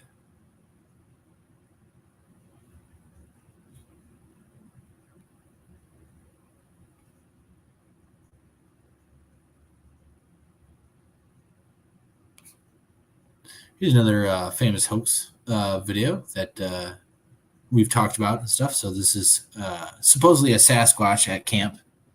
Or this is Adam Davis bundled up, smoking a cigarette at the picnic table. And this is at the site of the famous Bigfoot tree that the tall ones Brent has exposed and was a part of and got his Bigfoot journey started there. Basically, the talking Bigfoot tree where the Bigfoot was underneath and making noises and all that. So that's Adam Davies covered up, and you could see there plainly, in my opinion, covered up with fabric and sitting down, angled. It even has wearing his khakis with pockets and stuff, jeans, at a picnic table. And that's a picture that was taken. I don't know. I took it from someone else, and then I did a little bit more enhancement to it. In my opinion, it's definitely not a. See right here as I cropped and zoomed in, did some filtering, and it's, in my opinion, it's definitely not a Bigfoot. And you can see it has a belt and has some type of pouch off the belt. Maybe the khaki jeans has some things, but you can clearly see that that's not hair, it's not fur. But the story is that it's a Sasquatch and stuff. And I met Adam and stuff. We actually had him on an interview and had him at the conference and stuff. Thought he was, before finding this particular stuff out and stuff, thought he was a little bit more world-renowned explorer and stuff. But when you meet people, you take them out in the field, I think their true colors become real. And Robert Kreider was definitely way better out in the field and way better choice to have out of the conference, and a real deal researcher who actually will get off his ass and go out in the field and knows what to do when there's actual shit happening and stuff too. Not just some guy telling stories, playing fantasy out there, but actually someone who's actually been in the shit and dealt with some real stuff.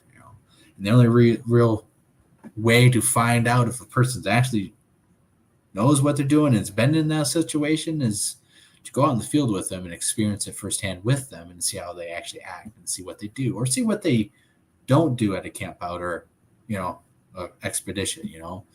If you have this guy who's talking all this razz and did this and went all the world and doesn't do anything, I'm not really sure, that you should be spouting out that you done this and did this and you just did this and expedition here and now you're off this and this and this and you're taking a bunch of pictures and stuff, posting them. But when you have the opportunity to come to an amazing place, why would you sit on your ass and not really do anything? or possibly fabricate paranormal experiences and stuff too, which is gets to know that manipulation, Stockholm syndrome, and it's very easy when you're, you can feel ghost energy, and now they're draining you. So now you're tired, you have to go in and go to bed. Red flags, right? But you have someone who you invite to go out there, and they do nothing but go out there and show you, like, yeah, that's a real deal person. He actually goes out there and does what he actually says. There are people out there who are famous, who are writing a lot of books, take a lot of pictures, have a lot of fans, really nice. But the reality is that they're not doing anything. It's all for show. It's all fake. The easy way out, minimal effort. So, and I'm not about that. I don't give a fuck. I don't care who's famous. I don't care, who's buddy with this, that. Like, if you go out in the field with me, let's go do something. If you're gonna sit on your fucking ass and you get a vacation, chase some fucking tail, then you're wasting a seat for someone else who actually would get off their ass and go do something. And that's my opinion. You can be famous and writing books and exploring like Gailey and Bembe and all that. It don't fucking mean shit when you're not doing nothing. When there's opportunity, and everyone else had opportunity and stuff happen. Tough shit if you miss out, I guess, So I don't respect people who are like that. I just don't. I don't respect people who present themselves in a way, and when it's time to fucking take action and act, they are among the laziest and weakest of the group to take action. It's like, shouldn't you be almost taking charge with all your experience and knowledge and past experience? Yeah, Kreider was awesome. Kreider actually packs equipment, has a shit to heavy equipment that he needs help to pack in the field with. But actually, is the type of person, you'll need to bring water with and stuff. Probably say the same with me. You need to bring water. Robert will go out in the field, knows what he's doing. To me, he's experienced stuff because the way he conducts himself out in the field is, in my opinion, the same way that someone conducts and actually has experience with these things out in the fucking field. Not just talking the shit at camp, and when they're in the field, it's like, this person really doesn't seem like they've really been out here that much. Like they really don't know what they're doing. Like they really don't seem to be their actions are not matching up with their stories. And there's a lot of that. And I don't like it. I don't fucking like it at all because it's fake. It might not be hoaxing, but you're definitely, presenting yourself as more than what you truly are capable of out there, or you're doing. So you're misleading people, especially if you're getting donations. And I've seen some of that at the 168 with certain particular individual mostly. And I didn't, couldn't stand it. Didn't want to be around it. Go do my own fucking thing, get our own work done. And you can see the lives that were done and whose names were getting shout out, and the energy behind it. It's so Kreider's pretty awesome. We out in the field. Can't really say the same for Adam. He was too busy. He's too busy doing nothing but sitting on his ass, I guess, if you want to be plain Jane about it. And Adam or Robert can say the same. We actually went out there and got some. Actually, I think I got some stuff I could show. Actually, if I had stuff ready, I could show other stuff. I do have some stuff I could show you guys. Audio that I've been working on recently that is some pretty interesting sounds. Although I do know that if I show it on StreamYard, because I kind of play tested it a little bit, I have to amplify the audio up a bit more. So I have to, I think, blow my eardrums out for you guys to just hear it normally. But I'm not quite sure. So maybe we'll test that and blow your guys' eardrums out the same way. Who knows? Maybe it'll be better audio on your end than on my end. But okay, so up in the UP with Robert, we had eye shined evidence off of his mini cameras that he has.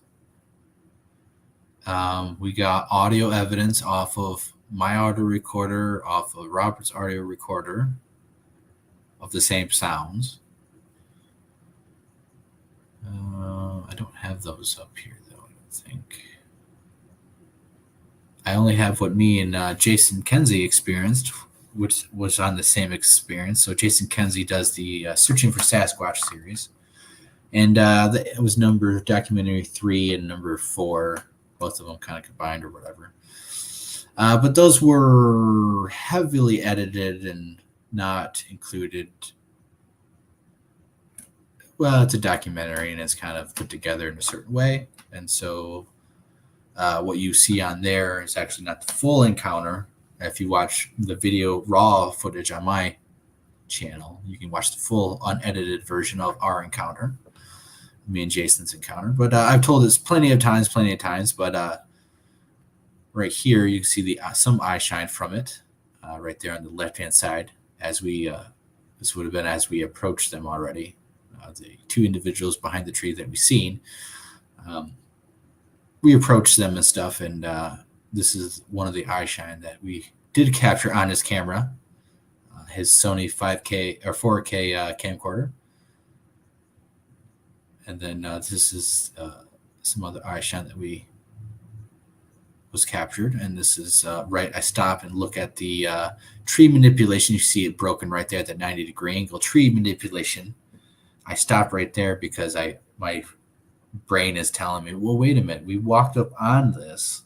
This wasn't there when we walked out off this trail to go get the audio recorder, because I asked, hey, does anyone want to go out and get this? And Jason was the only person who wanted to go. Not Adam wasn't even at that fucking camp. He wasn't even in the woods. He was fucking miles away at the cabin. We were out in the middle of the field, and Jason volunteered, so we walked this trail a couple miles out and about a mile and a half out. On the way back, after getting the recorder, my headlight, awesome one, dies, and we stumble into this tree manipulation that's broke. Now, this wasn't here because this is in the middle of our face. We're going to walk right into this stuff that wasn't here when we walked out. So we stopped, we investigated, and all of a sudden the Bigfoot announced themselves. Jason starts recording. And then, unfortunately, his night vision, we don't only have powerful headlamps. He gave me his cheapy one. We can't see him on video, and he desperately tried to videotape it. I actually do have some videotape footage of my camera, which was way crappier than his Sony 4K, and he has way better night vision, so you can see everything in there, but you can't see the individuals at the tree. But you can see our reaction and see us as we're seeing them. And Jason does see one spider crawl. Actually, I think I have this video right here. Let me play.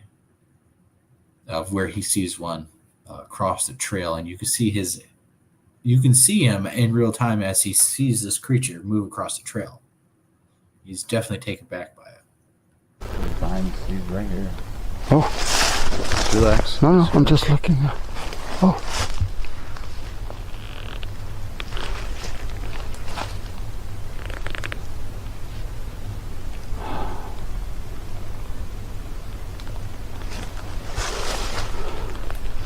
I won't run, just to let you know. I just will not run. I will, jump. Right. And maybe fall down, but I'm not going to sprint away. That's pretty good. Right? Okay. Just to let you know, I'm not going to run and leave you. Or I just won't run. Because we're safer together than to fucking run off. I might jump and fall back or whatever, but... This is when we walked up to them. Up to the tree that where they were behind. But you saw the eyes, right? Come follow us back to camp. We're more Anishinaabe are. How do you know how to talk like that? I'm trying to study Native American. A lot of Native tribes are putting their languages online to save them from being extinct. Oh. You know what? I was checking this out. We were checking this out, looking at this. Yeah. And it was right there watching us. They might have just done it. I wouldn't be surprised. I wish I had a more powerful light.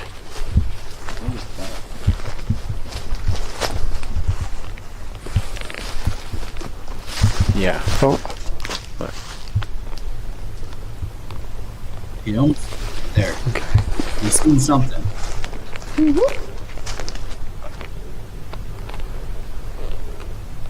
Oh. He was on the ground. He's on the ground. Yeah. I saw him crawling. He was crawling right there. You seen him crawling? I saw him crawling right there. Right there across the ground. Which way? Which side? Right there. Left side, right side? Going this way. I saw him crawl. And then I Because I saw his eyes looking at on the the direction of ground. where the creature should be at right now. Oh, it was like I just I'm saw not the looking shadow at of where it. it was. I'm looking And it at just where, went right where it's at across, now. crawling on the ground. Huge? Yeah, it was huge. Like I could just see the eyes were like that. Like Well, if it was a bear or anything else, we'd hear it.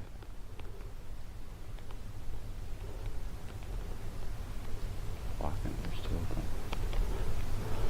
yeah. On both sides of it, yeah. That one caught that. I saw the shadow and as he went right across on the ground. Sabe. Thank you.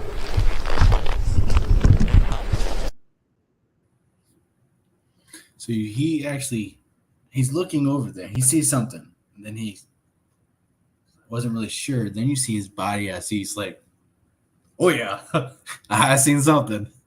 And it freaked him out. That whole situation was freaky. And he's seen it. If the camera was pointed the other way, you probably would see what he's seen.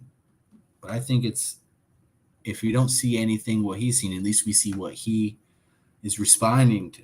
And you can see his body language of the micro expressions as he fully sees something that terrifies him to his core. And so Jason's a person who lives and grew up in British Columbia. He's been around bears, black bears, and he's been around grizzly bears too. He's an animal photojournalist, and he's been around animals and wolves and wild stuff. So he's been in the woods. He's been in the Canadian woods and stuff. So he knows bears. He knows how animals are supposed to act in the middle of the night and stuff. So when me and him have this encounter, it blows him away. You can see how emotional he's getting and stuff. And I'm trying to be as calm and cool and collective as I can be, because this situation is as tense as I've ever been in. And, there was two of them that showed themselves at the tree. And we believe there was at least another one who circles around us, gets into position to be ahead of the trail. And that is and on the same side that Jason says that the thing crossed from. So on the video, you'll hear me say, I think there's one to the right of me. And circles around and is the one that is up ahead of the trail that crosses. But at first they announced themselves. They were at the tree. One of them was sticking out, basically sticking his head out like this. And then another one, 7-8 feet up, joined it, was above it like this. And when they were like this, I'm looking at this one and I'm looking at this one, and they're right above each other. I'm like, okay, well, it could still be, even though they announced themselves, and I put my gun away because I knew this was Sasquatch sounding in the way that they scattered and the way that the movement, to me, I wouldn't want to put my gun away if I thought it was a fucking black bear right there. Like, I put my gun away and listen. And when they show themselves, I'm thinking, I'm trying not to, we're trying not to piss ourselves, but at the same time, I'm trying to think like, okay, well, it could be a black bear, or maybe a maybe it's cubs off the tree, or maybe it's raccoons or something, because it's just eye shine and kind of, dark silhouettes. It's not really definitive. But when the Sasquatch on the bottom turned, it went like this. And I seen its massive forehead from like here up. It was like forehead and then like a double forehead. It was like its forehead went up like a human and then it crested up. It crested up on the second forehead, crested up when it turned its side profile. It blew me away, and I knew instantly. I said, "Oh my God, this is fucking real. This is intense, and this is real." And they showed themselves, and now I'm staring at two Bigfoot right there, and we're pointing at them, and we're trying to film them, and you can watch the encounter because Jason filmed it. Now you can't see the creatures, but you can listen to us, and you can watch Jason. You can watch me on camera when has the camera facing us. You see the eye shine, because we stand there for a minute. It's a couple minutes long encounter. We stand in there, and at some point, it's like gotta walk over there. And so we approach, and I try to sing. I don't know what the fuck to do. I'm approaching the Sasquatch. I got Jason. I don't know what the fuck's going on. I think that they showed themselves for some reason. So I'm like, this is it. Okay, so I'm gonna approach, because they kind of like hid themselves behind the tree. Let's go over, and we start singing. I start singing the Native American greeting. I just start saying hello. How are you? And I just sing it in a tone to try to come off as friendly, because I don't want my head ripped off. It's plain and simple. As we get to the tree and we're filming around it, this is what we capture that is right next to us. This is a massive eye shine that is right there, right there. I'm looking right in the direction of it. And as we walk away from that area and stuff, you see the massive eyeball off to the left on the same side. And it is freaking huge. And it's right there. It's 10 yards away. It's close enough that it's too close. So that was intense. And that was the trip up in the UP with Robert Kreider and Jason Kenzie. And the she squatchers were there too, actually. And the reason why we don't, I actually have a lot of stuff I could put together and make a little mini documentaries. Unfortunately, it only matters about the evidence, really. So the evidence has been put out on our channels and on Robert Kreider's channel, and Jason Kenzie has done interviews. The interviews with Jason Kenzie and myself, where we talk about the encounter right as it just happened. There was members of Lost Cryptids who are, don't deserve to be seen wearing Lost Cryptid stuff or associated with me at all. And so I don't want to put stuff that has them in it. Unfortunately, that does include stuff from that trip, but the evidence and stuff has already been put out, and it's the only thing that really matters, not really the whole documentary of and people who really didn't do anything. So the sea squatchers and stuff did get off their asses. They didn't go out in the woods. They did go out, did a lot more than Adam and stuff. And Adam only went on one expedition journey thing, and where he led people. Other than that, that was it. The she squatchers, tip my hat off to them, because they did perform absolutely well. They're very inquisitive. They are very fun to be around, very fun, open-minded and stuff, and are eager to get out there and learn and stuff. And maybe, and I think, they're a good group of girls who are doing awesome things. So you can tune into the she squatchers, because they have very awesome personalities and a way to go about this. And they will go out there in the middle of the woods. And so Jason Kenzie and them have done a couple more documentaries and stuff. And they're actually doing the newest one coming out is based in Minnesota with the she squatchers. I think it is something Minnesota with the she squatchers or something like that. And so you can enjoy that because they do nice down to earth stuff, and they don't present hoax evidence or anything like that. And they actually do have some thermal evidence that's kind of interesting, and they do have some experiences and stuff. So I think it's pretty awesome.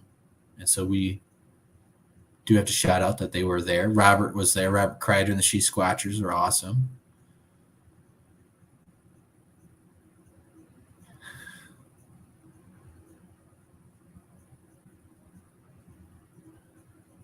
He looks scary for sure. Yeah.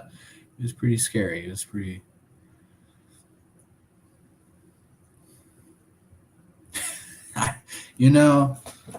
What it honestly is you don't know what you're going to do in that experience when you actually experience Bigfoot until you're actually in the experience, right? And I truly believe that I've been in several experiences with Sasquatch. I know I have. And I have been scared. I've been yelled at. And I think that, and that's how I know when people say I've experienced Bigfoot and I'm this, and they go out in the fucking field with me and they don't match up. It's because I've actually experienced real shit. And when you experience real stuff, there's certain ways of how a person reacts to it. To where if you've never experienced it, and it's your first time experiencing real stuff, it's really hard for you to hide it. Like, you can't hide it. People get scared because it is fucking scary. Like, this ain't no game. That's why I say it. This is not no game. Like, you go to a real area and you actually have real encounters with a 1,000-pound animal that is super highly intelligent, more intelligent than a gorilla, that can manipulate you in the woods and tactically run around in circles around you because you're a 2-year-old toddler who can't even see in the dark, let alone see what this thing picks up and chucks at you as it runs around 35 plus miles an hour around you that you can't even hear. Or, it was standing right there and slips off in the dark. Me and Jason are right there. We don't hear nothing. The thing's standing right here. Now, the whole reason why, real quickly, I say, come follow us back to Cap. We're more Nishnabea, we're more Native Americans are, is what the term is, or Potawatomi, is because, if me and Jason would have stayed in that spot, I'm sure me and him would have had maybe the best footage ever. Maybe they would have came out and we could have got them on camera. I wanted them to follow us back to camp because there's more camera, there's more people to experience and witness stuff if stuff actually is going to happen. There's audio recorders at camp. So when they followed us back camp, the only thing that happened was a former member of the Lost Cryptids picked up a thermal camera that didn't record and seen something standing behind me looking at our camp. And then he seen him walk backwards and duck down and keep walking backwards and stuff. So, but nothing else majorly happened like that. So, but so I've experienced stuff. That's why when I'm in certain situations like that, I'm a little bit more calmer than maybe people who haven't seen or experienced that sort of stuff. And we'll play a clip here. I got some audio of another person who's pissing himself. So when you're in situations like what me and Jason had, or like real situations, you have to be calm, cool, and collected. You can't be with someone who's going to like rip off their handgun and start blasting into the woods, at what me and Jason seen. I mean, that's a death sentence. Okay. We don't know how these things are going to react. It just blows my mind that I had a gun, I had a rifle around me, and we stopped at that broken branch that was 90-degree angles. We're looking at it, and then we turned to walk away, and then they brushed, I don't know if they did it with their hands or their feet, but they scuffled or brushed the leaves on the ground on purpose and got our attention. And I whipped that gun out and I pointed it at the ground. I pointed it at the ground, but towards their direction, the direction of the sound, and they scattered, multiple scatter around. I instinctively, from my experience as a researcher, thought it sounded like Bigfoot. So I put my gun away. And lo and behold, a couple moments later, the first individual got up to the tree, popped up out of the tree. Now we're looking at the Sasquatch, and Jason starts recording just before that, just basically at the same moment. And then you can watch it, what happens. You can watch how we are reacting. And you see me, I'm looking everywhere. I'm fucking like, I don't know if this is a distraction for one to come up and like get us, but at the same time, it's like they could have already done this. Why would they announce themselves, right? There's a bazillion things going through my freaking head at this moment. And you see my head is on a swivel. I'm looking at the thing, and then I'm looking around because I'm pretty sure that I'm hearing one right next to me. And I think that it creeped up and is the one that Jason's seen cross. So if you have someone who's not prepared, or say, talks a big game, like a vault keeper or someone who, mind speaks to the Bigfoot, right? And you're out there, now you get into a situation with real Bigfoot. When you go to rely on the mind speaker, and you can already smell the shit and piss coming from them because they're scared and they don't know what to do, you're in a bad situation, man. You put your faith and reliability in someone who's blowing smoke up your butt. So if you're going out there, be prepared. From my experiences in Michigan, I feel like you have a good chance, more often than not, if you keep going out, you do have a good chance of running into some things.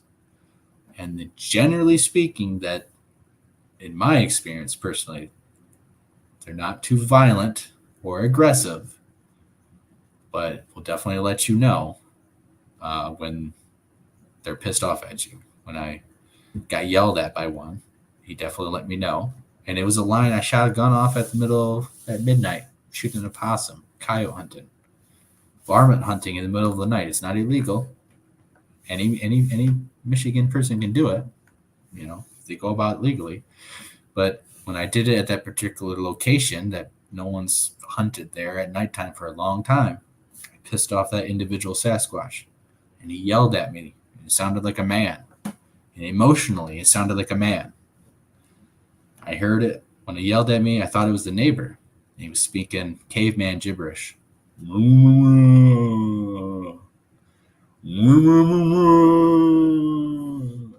it's a man yelling at me. It's not an animal. It's a man. He's angry. I can tell the emotions from this man yelling at me. I don't know what language he speaks. I don't understand him. I understand the emotion behind it. I understand that when he was making noise coming down the wood line, and then all of a sudden this female is like, and they're arguing like a male and female, or a married a wife and husband would.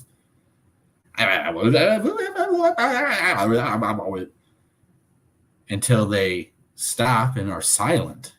And then for the next 15 minutes, all I hear is what I call slinking through the woods. The Bigfoot are crawling, sneaking, slinking through the woods, making these very soft noises, and you little snick snaps, stick snapping here, little movement, it sounds like here. And I get wigged out and I go inside and I'm scared shitless because I just got yelled at by a Bigfoot, and then a female just basically told him to calm his ass down. Don't do anything stupid, Bob, because, he's a human with a gun, Bob. That's what it sounded like. Like I pissed off someone at the bar, and his wife is telling Bob, don't, Bob, calm down. Please, Bob, don't cause a racket, Bob. I don't need this. I don't want this, Bob, please. He has a gun, Bob. And it sounded human. It didn't. I don't know what language it was. I understand nothing besides the emotion behind it. And it sounded like a male and a female bickering and arguing like humans would, basically in that scenario, stopping her husband from fucking me up, basically. To be point blank, stopping him from causing too much trouble for them, mostly. Not for me. She probably don't give a shit about me. But she don't want him to mess me up in such a way that all of a sudden they can't live in that area no more. Okay? Be in control of your emotions, right? If Bigfoot weren't in control of their emotions and stuff, every single time that they got pissed by any random hooligan like me out in the woods, well, I wouldn't be here because I think I've bugged them enough and stuff. So in that situation, sometimes you don't know what you did. You can piss off these things and they're fucking mad. And what I think is I shot a gun off in the middle of the night that they never expected that the guns to be shot off in the middle of the night like that. Probably hunting. Maybe he was close to his prey. Maybe he's hungry. And he had enough. That was it. He's pissed off at me, and that was enough. He was going to show me. And he was within 4 houses that should have heard that. Anyone standing outside their house, those 4 houses that he was in between, like a square. He came in between the 2 houses across the road, came in between a house in the middle right there, a house in between that house and this house, and then where I was. So actually 5 houses. You all should have heard him. It's crazy because we are looking for these creatures, and we might be out there, and when you're actually out there looking for these things, you might accidentally cross the line and piss these things off, and now they're real shit going on, and maybe you're in a more tense situation than I've ever been in, and your life is truly on the line. Like, you need to take it seriously. These creatures, we don't know anything really about them other than like sightings and stuff, very minimal stuff. We don't really know how they are. We don't observe them in any sort of way. I can only tell you based on the experiences in the field of how they act around me in certain situations. I can only base my stuff off of that, but that's not the same as people who interact with these things in California or Washington. Their mindsets, right? They're all not the same. They're all not. Or are they? Do they have the same rule sets, right? Stuff like how intelligent, how cultural advanced are they? Do they migrate? Do they meet up? Are they people or are they animals? When I tried to speak out with Jason and I called out to them in Native American, they didn't respond in any way vocally. They didn't, the interaction that me and Jason had, there wasn't no intellectual spoken response and stuff. It was only basically they announced themselves that we were here, and they let us look at them. But they didn't try to do anything more than that. They just let us know that they were there, and they let us look at them. But they didn't actually interact with us more than that point. They allowed us to look at them. And I did ask, if you watch the whole encounter, I do speak to them and I do ask them in English to see them. Can we see you? When Jason did see the Sasquatch that crossed the trail, that's when I do thank them. And that's when I was like, okay, let's get going. Because I don't know. I don't know if they can understand English language. I don't know if they can understand, hey, can you let us see you again, But if they did understand us, and then, we did see them, and I did ask that, I at least want to thank them for that if they did do that. I have no idea. Maybe it was just by chance that Jason seen that one, and they didn't really mean to show themselves that particular time. I don't know. I did ask again. But they did show themselves on purpose, and they did allow us to see them, and we pointed at them, and they took the risk of taking the chance of alerting us to their presence, even though I have a gun, even though it was the first time up there. It was only been about a week. I've only been up there a week. Me and Jason have only been up there a week, so they made the determination, when we let these guys know that we're here, there's a possibility they're going to point the gun at us, which is what happened. And there's a possibility of him shooting at us instantly.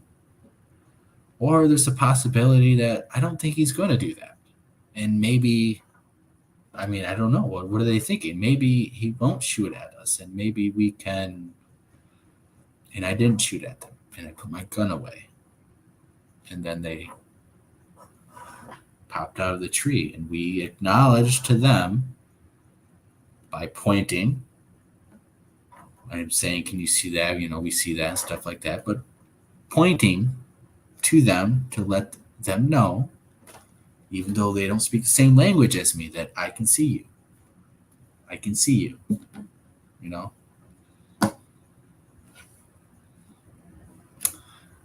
But they didn't do nothing really more than that by just allowing us to view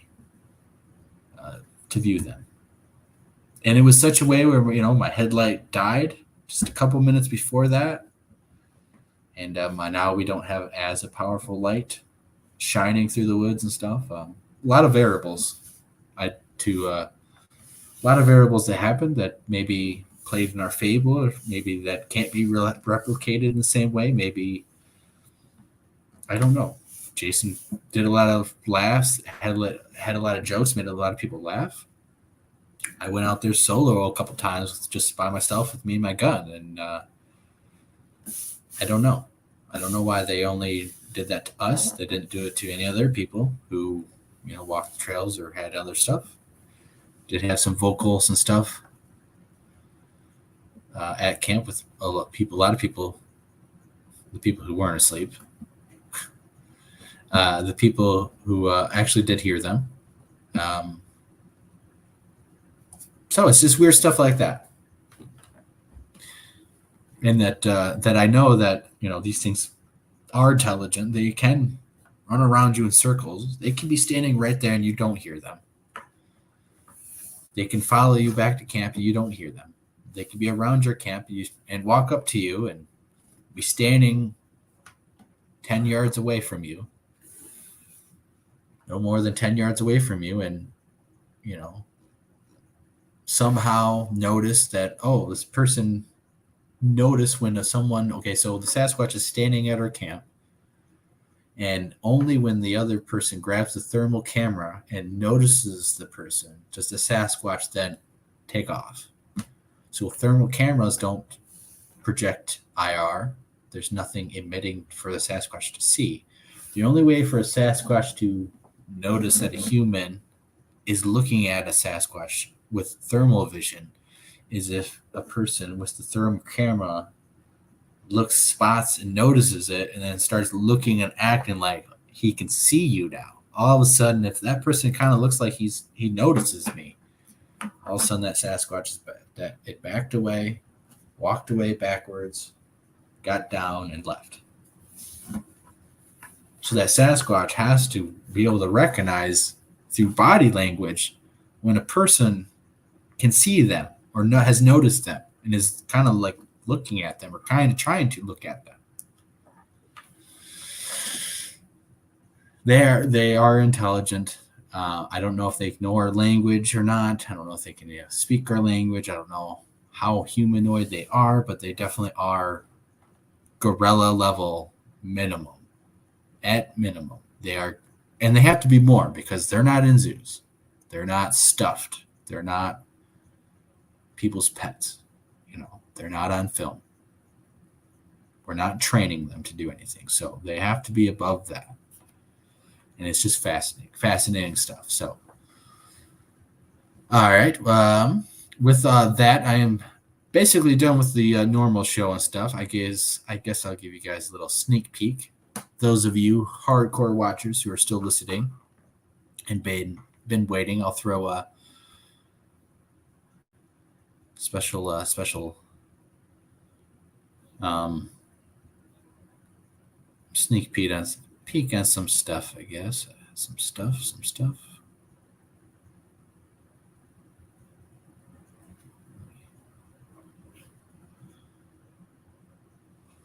I'll show you guys some I'll show you guys some stuff, sneak peek stuff that no one's ever seen from the 168, or I guess heard from the 168, I should say. All right, so let's try to test this with the new setup, the new computer and stuff. Let's see if it works a little bit better. All right, let's go to this, do this, share the audio.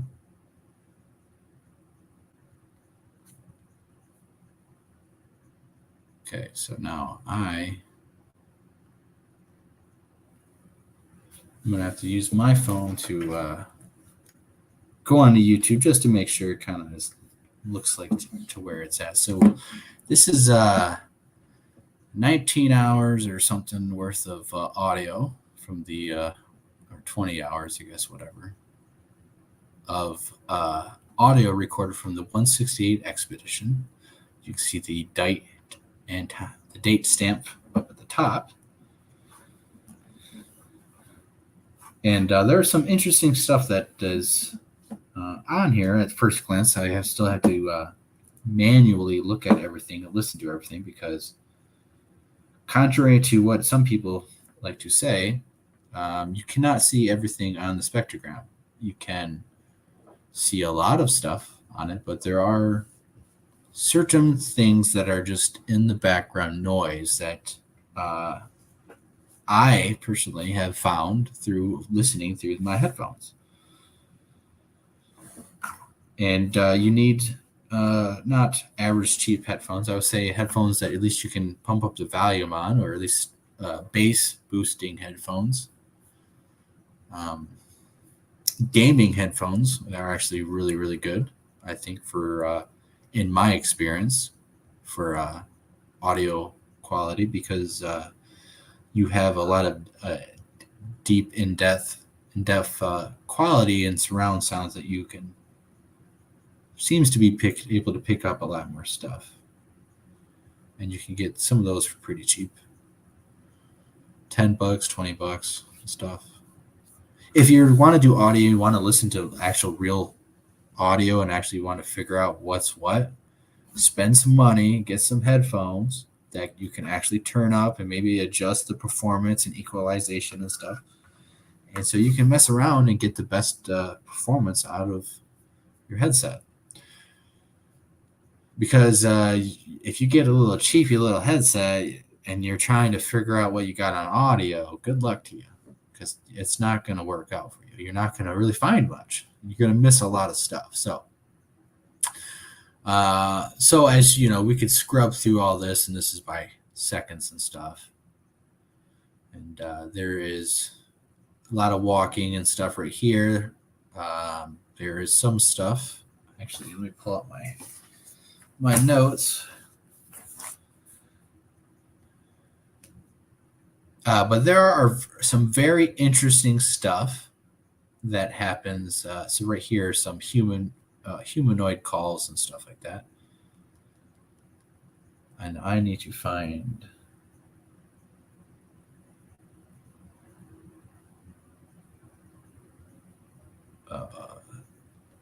right here. So anyways, there's basically we're out here in the middle of Florida, and we hear me and some of the former members of the Lost Cryptids, who you might hear on here, I am leading them out in this area where we placed a recorder, and we actually hear something in the background, to which one of the members starts trying to make a response, and not like we could control what kind of. See, when you have people in the field, you need to have the discipline, because when you have people in the field, you start hearing stuff, and this person all of a sudden just shouts off in the middle of the woods, and he's uncontrollable, and now we were trying to listen to the audio. Now you just have him scream and alert the creature to where you guys were at, and now potentially damaging any further vocalization of the creature. It's very, you need to keep your mouth shut and listen, right? Everyone gets excited and stuff, but I'm passing it. 1852. That's not correct.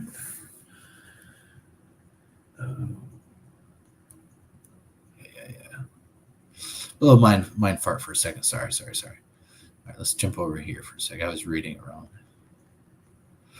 So it's very important to have someone who's disciplined in the field, because when you start hearing stuff, you can remain silent and capture the audio. Maybe I did not.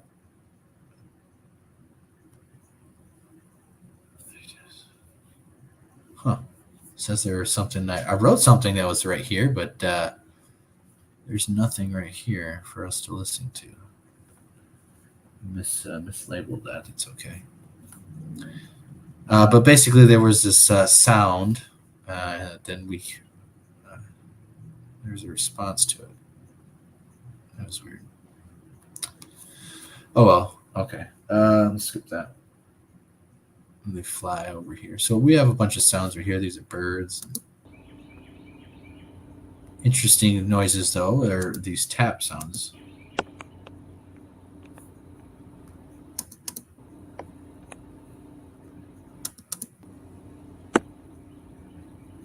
So we have a number of these taps throughout the recordings, and most of these do not sound any particular pattern or any sorts of thing until we get about 18 hours in. At least that's when I noticed this again. There's still a lot of stuff I have to go through, actually, where it looks like mostly birds and stuff, as we can see.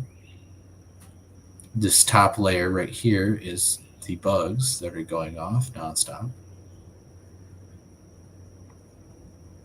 These are birds. But there is particular tapping sounds and actually wood knocks that start to happen as the recorder is left out there for 18 hours. So there is a lot of normal animal sounds during the day, but at nighttime, it starts to die down eventually.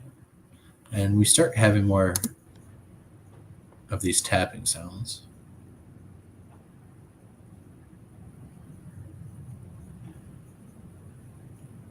I think I have to boost the audio on this.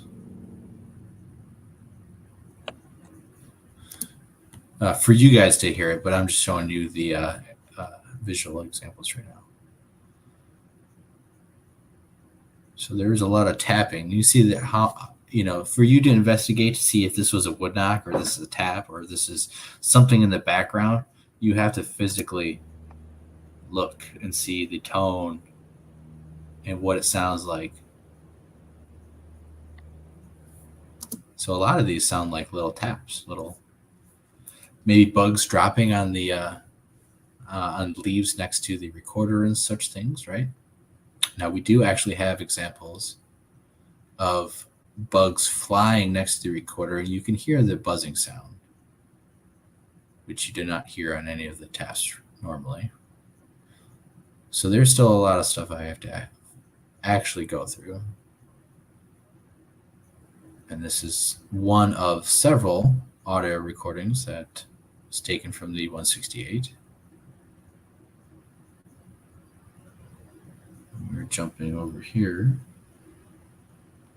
because around 18 hours and 33 minutes, there's a gunshot that goes off. So I don't know if you guys can actually hear that good on your end. I'm not listening. I need to listen. Actually sounds pretty good. I don't know if you guys can actually hear that good on your end. I'm not listening. I need to listen. Actually, I don't know if you guys can actually hear that good on your end. I'm not listening. I need to listen. Actually, I don't know if you guys can.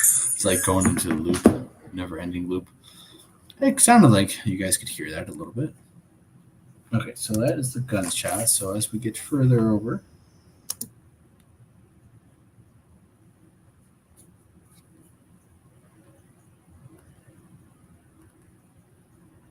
and I planned on chopping this up into a little mini video and stuff. So here we have a bunch of stuff going on. There's some birds right here. There's crickets and stuff going on.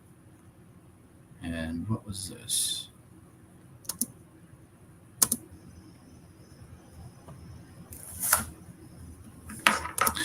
This is one of the taps that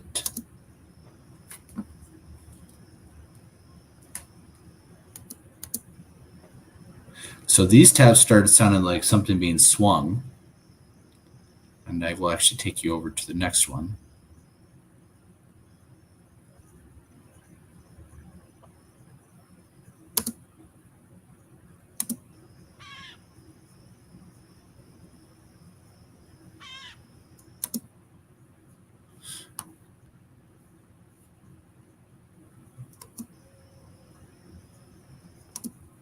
This is an owl in the background.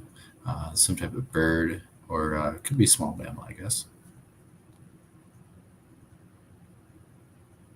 But as we go along, about 20 minutes later, there's a particular sounding. What was this?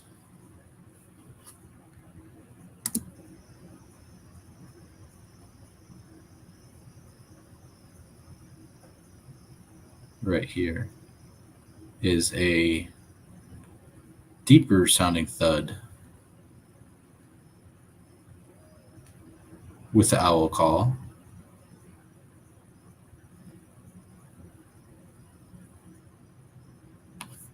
And a little bit of a drumming noise. And so this is a little bit abnormal than the tapping sounds that is on this recorder that you can see with all these lines. So you have to spend a couple hours by looking at the individual lines to see, are they taps or is there something a little bit more? I don't know, how does this sound to you guys?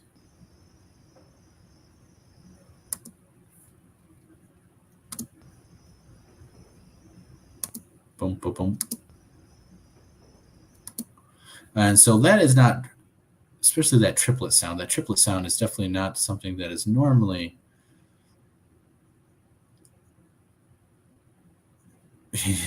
normally you don't hear, trees creaking or popping and stuff typically, especially it sounds like it's farther away than the recorder is. And on some of these sounds and stuff, it does sound like it's further off and stuff. Some of these taps sound like they're closer. Texas Jack says, don't get the Xbox branded ones though. Those are quieter than a mouse's fart. At least mine are. All right, so let's, I'm going to boost this up. I don't know. I'm going to mess around with this basically for a second. And I'm going to try to remove some of the background noise and boost it so you guys can hear the sound a little bit better.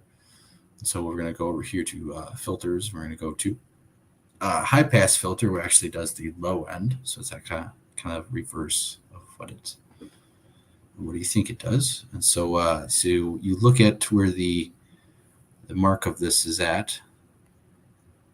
So the bottom of this is about at 200, we could say. So we're going to eliminate the sound from 200 and below. And then when we do a low pass filter, we'll do something around 3,000. And we'll eliminate all this crap bug noise above 3 grand. So you guys see that the needle goes all the way up to about 4. So go over here, go over to filters, go over to your high pass, and we will set that at 200.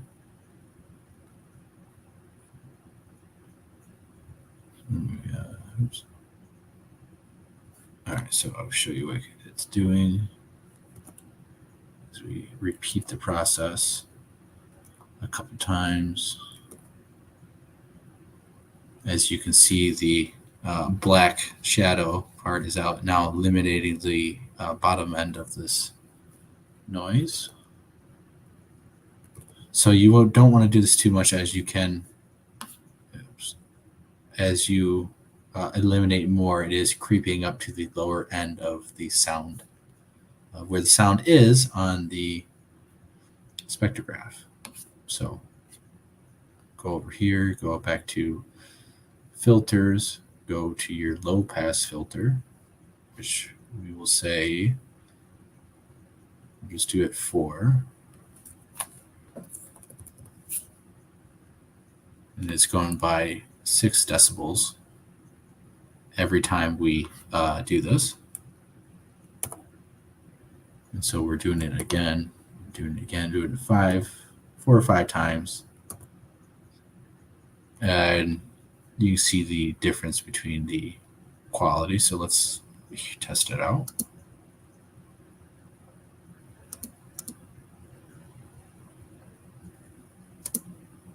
All right, so we limited that, and then we can amplify the sound a little bit by 6 decibels every time we do it. And so we'll make this louder again. And I apologize if this is too loud, so be prepared. I'm trying to make it louder on your end.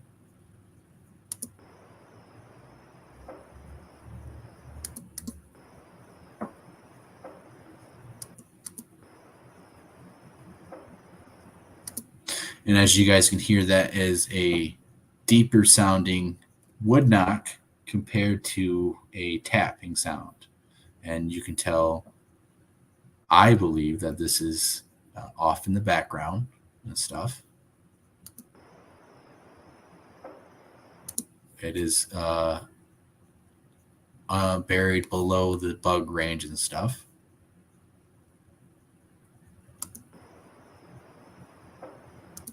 So as you eliminate all the sounds and stuff, and then you re-amplify it and stuff, it is going to bring out the stuff again. But the stuff that you didn't eliminate, obviously, is going to sound a little bit above the background noise, even though the background noise is coming back out, as you guys can see.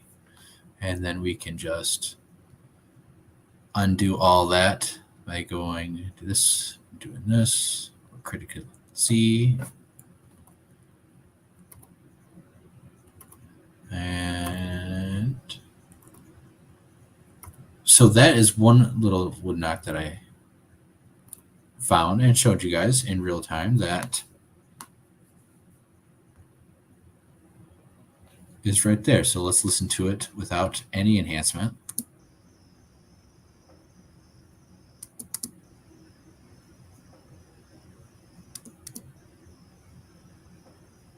And so it still has that deep sounding and stuff. You can hear the bugs a little bit better. You can still hear it, but we can hear it better when we bring it out.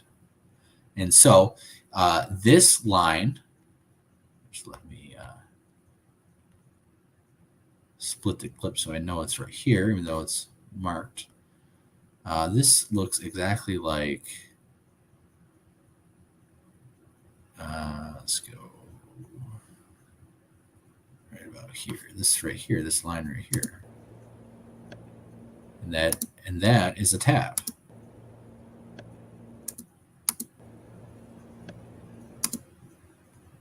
So if you visually look at the spectrograph and all you see are all these lines and you think they all sound like a tapping sound or nothing, you might miss out on something that actually sounds like a wood knock, as we demonstrated over here. That was 1830 something over here. I clipped it, but I didn't check the time. But anyways, there's other stuff. So yeah, so when people say, "Oh, I looked it through the spectrograph and I didn't see anything," well, you can look at a lot of stuff through the spectrograph. And so here we have another one that's more deeper sounding. That if you just got tired of looking at all these lines and decided to skip it because it looked like the previous one that sounded much different, you would miss stuff that actually sounds interesting. Now, is this an actual Bigfoot knocking on a tree? I am not sure, but it is a knocking sound in the middle of the woods that typically something has to be making it, and it's not typically heard of.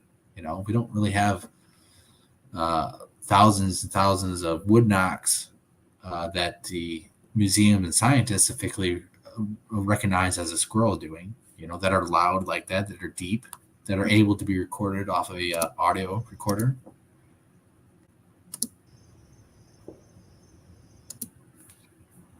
So there are some stuff that we are finding on this 168 stuff as we take a more detailed look at all the individual lines and individual sound signatures that is had on audio.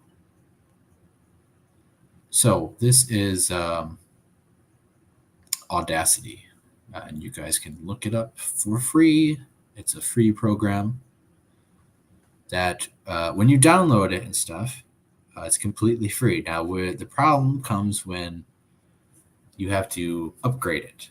If you upgrade it and stuff, sometimes basically it will try to upgrade itself and download the new folders and features, and it will not overwrite the old folder files and features, and sometimes you have to go in and manually do that. So sometimes when you try to do the new update and stuff, it won't erase the old version and stuff, so you have to deal with that. And so people who are not tech savvy and stuff will have trouble with that.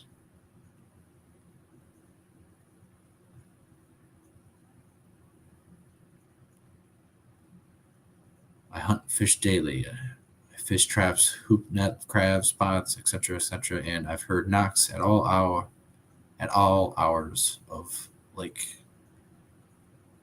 Marops. I don't know. I'm very bad at pronouncing words. I am definitely bad at pronouncing words, but especially out loud, you know. I was always the kid who didn't like to read out loud. All right, so yes, so we have some knocks and stuff. There are regular animals and stuff going on. There are some odd sounding what did I have? Let me go over, because there are some interesting ones besides these wood knocks. And I still have to go through here because, I mean, there's a lot of lines that look like this that are just like little taps, little.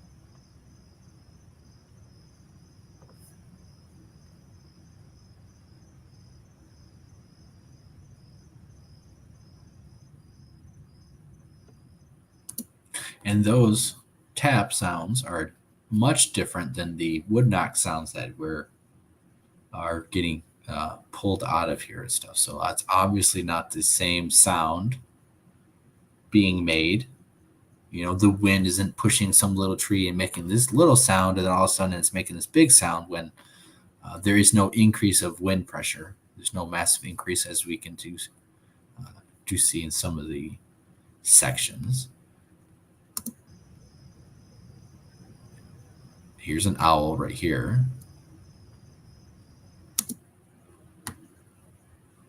And if we looked at this closer and I eliminated the bug noise up here and eliminated everything below this and everything above this, and then amplified this, you would definitely tell that this is an owl. That is a barred owl.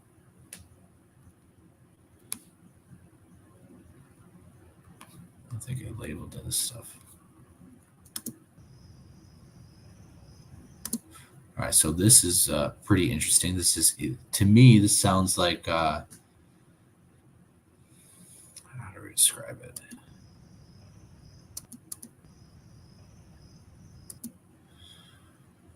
This, some type of ticking and stuff. This could be some type of bird, or this is like, So we are going to enhance this a little bit.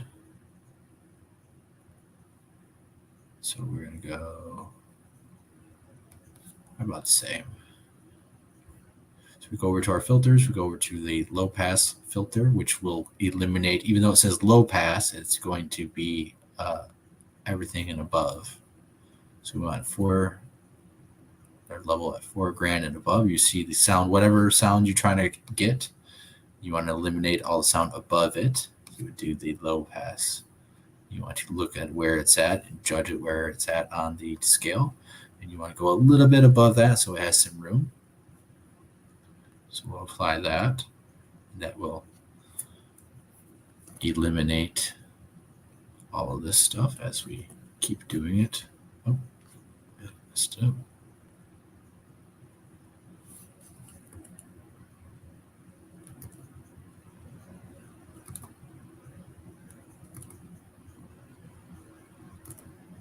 See it being eliminated there. So I think I did it too much because it. So when you do this and you're eliminating the sound, if you hear the sound quality of the sound that you're trying to enhance diminish, you need to you've taken too much far back, or you didn't go high enough on the scale to be above the targets. So you want to make sure you're above the sound enough, and you don't over eliminate the sound, that you eliminate the target sound that you want to enhance. So, okay, so that sounds a lot better. So now we're going to go to our back over to effects, over to filters, and we're going to go to our high pass filter, which is actually going to eliminate everything from 2000 and lower. We'll do that a couple times. So right there, I think you see right here, it eliminated way too much, and there's nothing there. You can't hear anything.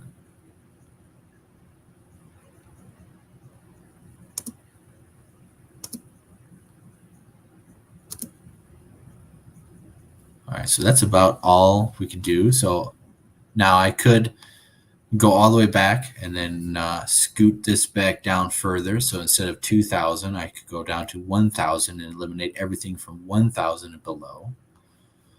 But I don't really want to do that and take that much time, so I'm going to just enhance it right now and amplify.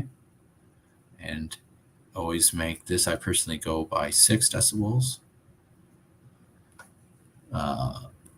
Every time you do this, and you can see that it enhances it and it gets brightly colored by showing the intensity of the sound. So this is going to be louder and stuff, so just be prepared if you are listening. All right, so we're going to enhance that again. It's going to get louder. So the sound is right here, just right above my mouse, right below.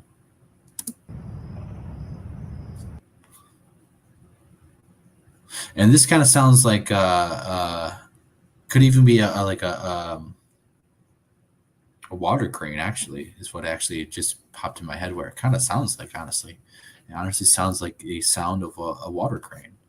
So let's enhance that one more time. So it's going to get louder now.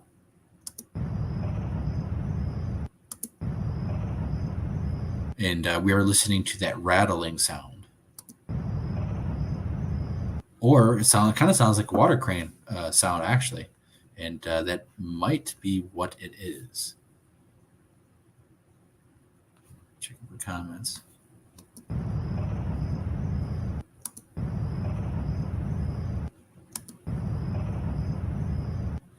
All right.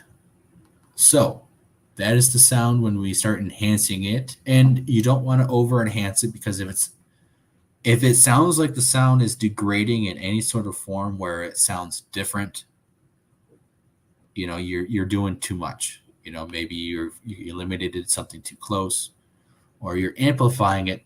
See, if I amplify this and I amplify it and I amplify it, and then I reduce all the noise back down to 0, and then amplify it again, you will just start distorting stuff. You're doing it way too much. But a little bit here and a little bit there, only to eliminate the background noise and to only amplify the sound, and only a little bit at a time, and one that you can show people what you're doing, and it's not such a way that you're distorting it crazy. In my opinion, it is viable. And the only way that you're able to pick up sounds that are in the background. So that sound that we heard pretty clearly, I hope that you guys can hear on your end. We are going to go all the way back to where it was right here. So let's try to hear that same sound again.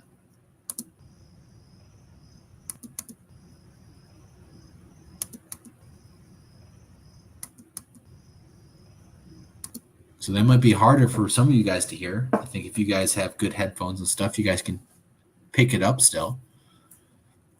But if you are looking at the spectrogram, it doesn't really look like much. It definitely doesn't look like the owl call. The owl call is being picked up a lot better. But yet this is a sound that is out there, and it's interesting. Now it kind of reminds me of a water crane, that clicking sound that they make.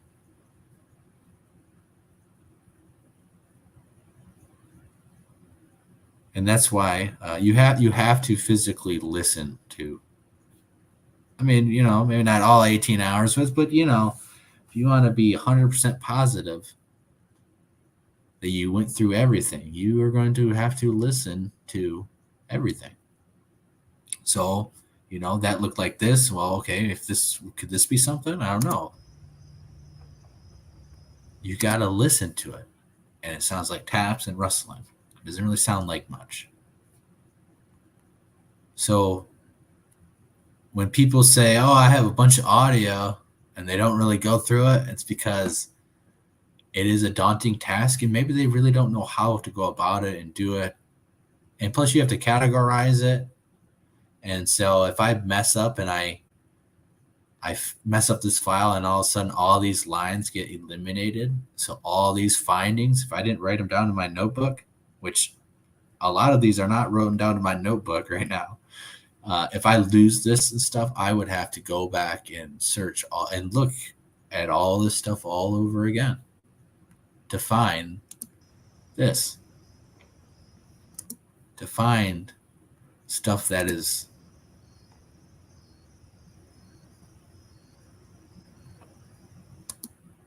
different. I think there's this one.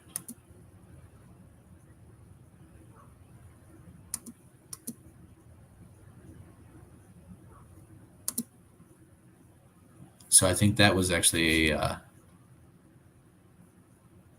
some type of canine bark, because possibly a fox barking or a lone coyote and stuff. And again, that is mixed up. It almost looks like a tap, except for it looks a little bit louder. But you're not going to find this stuff if you actually physically don't look. I thought I have what is called the whip sound. We have not found that yet. It's 45. Is it right here? Nope. So I'm going to play something that sounds pretty interesting. Is it right here? Here's interesting. That is the sound we just discovered, which I think is a water crane now. And I will have to pull up that clip.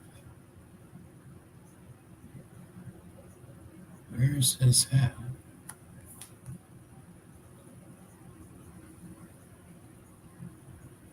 $18.45.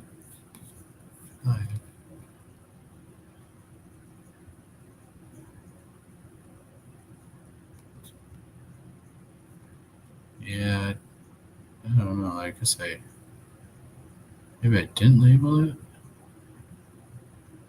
Man yell. Let's look at that one. Man yell. Where is it? See, the problem with you skip around using this thing, it jumps very fast. Right here.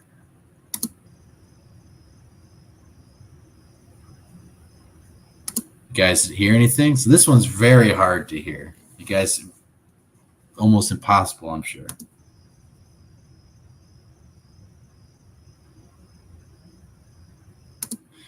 But there is something there.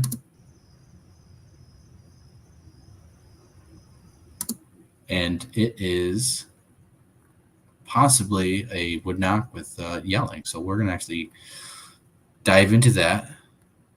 And I'll try to bring it up so you guys can hear what I am hearing through my headphones. So.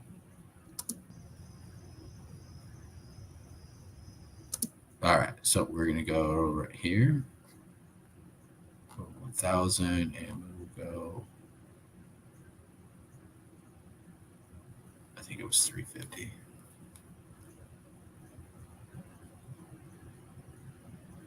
$950, $350. I think it was.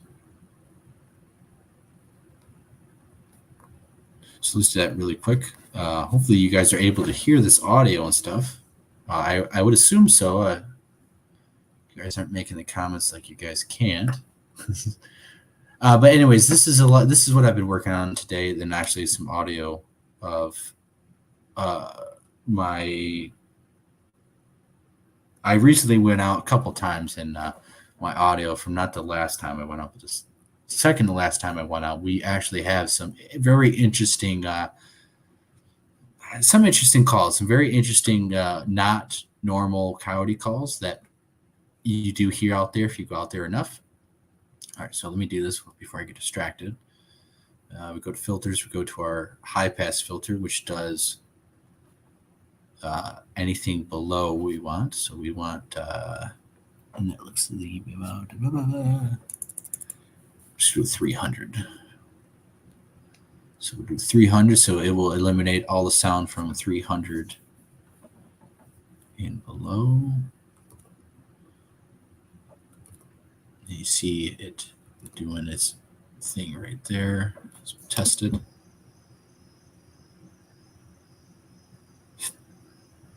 And I think I can still hear it, so.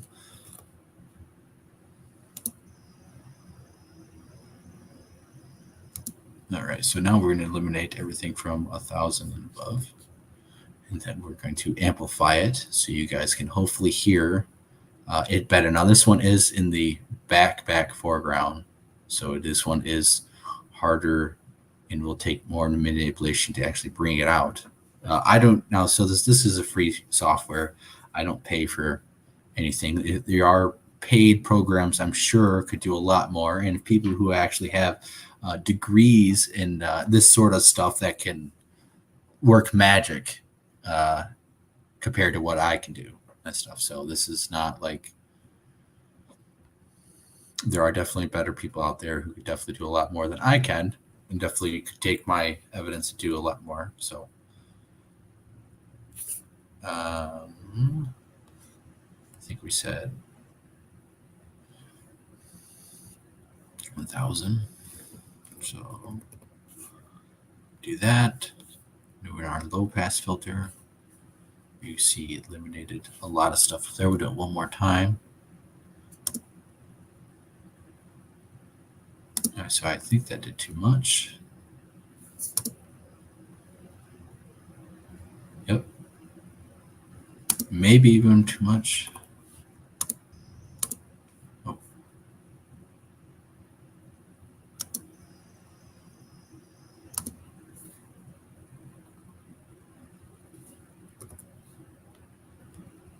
Eliminated.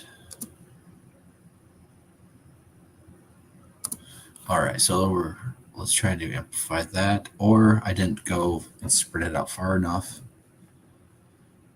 Let's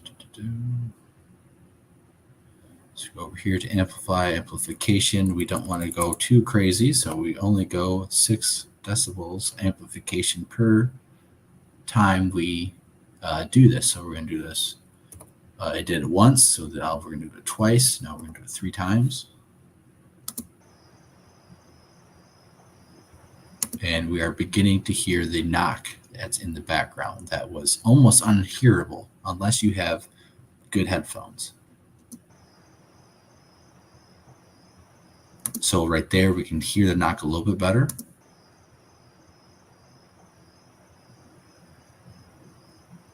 And while the yell, we cannot hear as well. So we're going to amplify that one more time and another time. So now this is louder. Obviously, you guys can see it's a lot louder, so just be prepared. All right, here we go.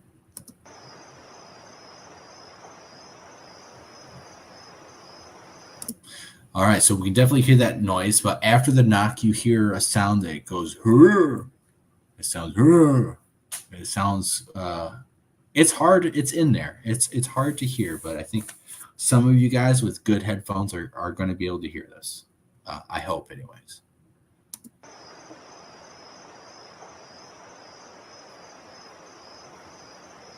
So here, this line right here that we're beginning to see, it's coming out of the darkness. That is the, that actually might be the knock. Yep, that is the knock, of course, right there. And so we did 300, and we could have went down to maybe 200, eliminated everything at 200, and then we went at 1,000, which maybe we could have went up above a little bit more. So to improve that, so maybe I could go back and then instead of doing everything below 300, I could just do everything below 200 and wipe out this band of wind right here. All this yellow is wind. And then do maybe 1,200 at the top and eliminate everything up here. So it might sound a little bit better than this.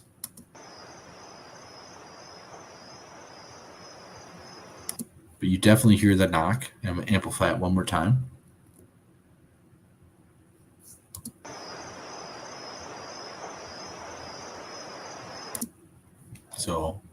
So with my headphones, I can hear the knock clearly, and I can start to hear the man yell is what I wrote down really quick, because it sounds like a man yelling. So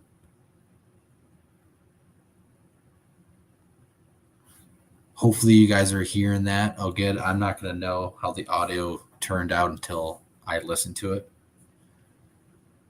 Whether or not I need to amplify it even more. If it's blowing your guys' eardrums out right now, I have no idea.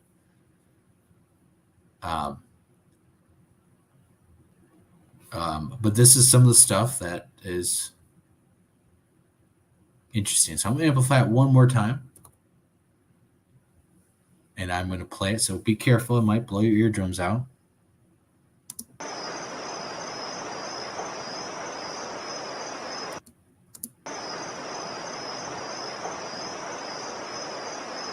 All right, so let's listen for the yell only.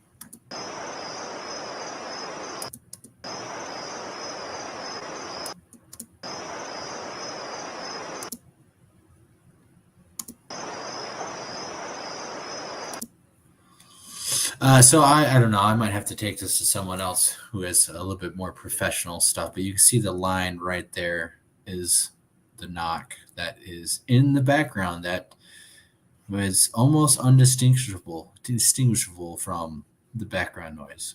And only through our enhancement are we actually able to better hear it and better see it.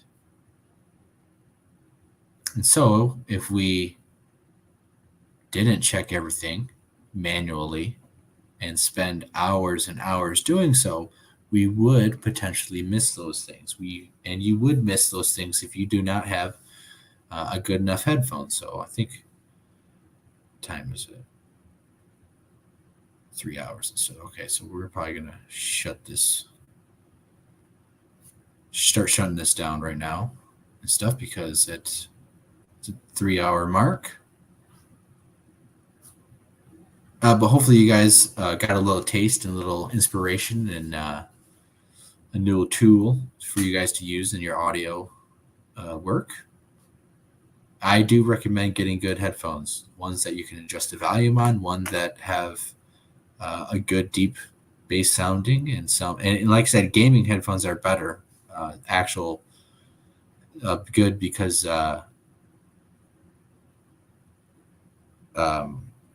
you're able to hear different things at different ranges and different depths at different like ranges through the headphones and stuff. Like it will sound farther away and closer away a lot better than cheap ass headphones and stuff. So I recommend if you're really going to do audio and stuff, do the good ass headphones, $25. You don't need to spend more than that. You can get the basic gaming headphones, name brand ones.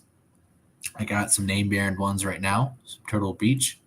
But you can buy some, I bought some $10, like from Five Below and stuff. And they had some audio adjustments and it was for gaming. And it honestly wasn't too bad and stuff. If I tried to go buy them again, my ones that light up and stuff, but they didn't have them there and stuff. So I had to spend a little bit more. They don't light up, so but they work. These ones work excellent. A lot better sounding quality on here too. So yeah. So been working on some stuff from the 168. As you guys can hear, there's a lot of different. It seems like nothing. When you look at the data at the graph, it looks like nothing. But when you listen to it, there are differences in the sounds. There are differences of what you're hearing. So you can't rely on the spectrograph 100%. You can't look at everything through the spectrograph and say, oh, well, there's nothing there. Because there is stuff in the background. There is stuff that you're only able to hear if you have good quality boosting headphones. And because if you don't have headphones and I unplug my headphones and I listen through my computer speakers and I try to listen to stuff, you're not able to pick up as good stuff. Having good range of headphone speakers is important for audio quality too. So if you record something and then you start listening to it like this with just your ear, you're not able to hear it as well as putting on some headphones, good quality ones, and listening them through. And especially if it's directional. So this is a directional mic. I guess I'll put this back up real quick. So this is a directional mic. So there's it has a left and right speaker. Let me do this real quick.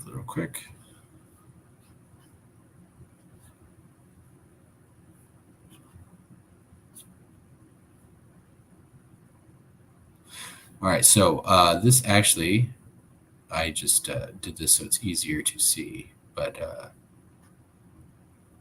there is the right and left side of the microphone and stuff. So actually, I usually kind of I think it's the right speaker and stuff, but some of these sounds, depending on what side and stuff you are, it would be the better side to get the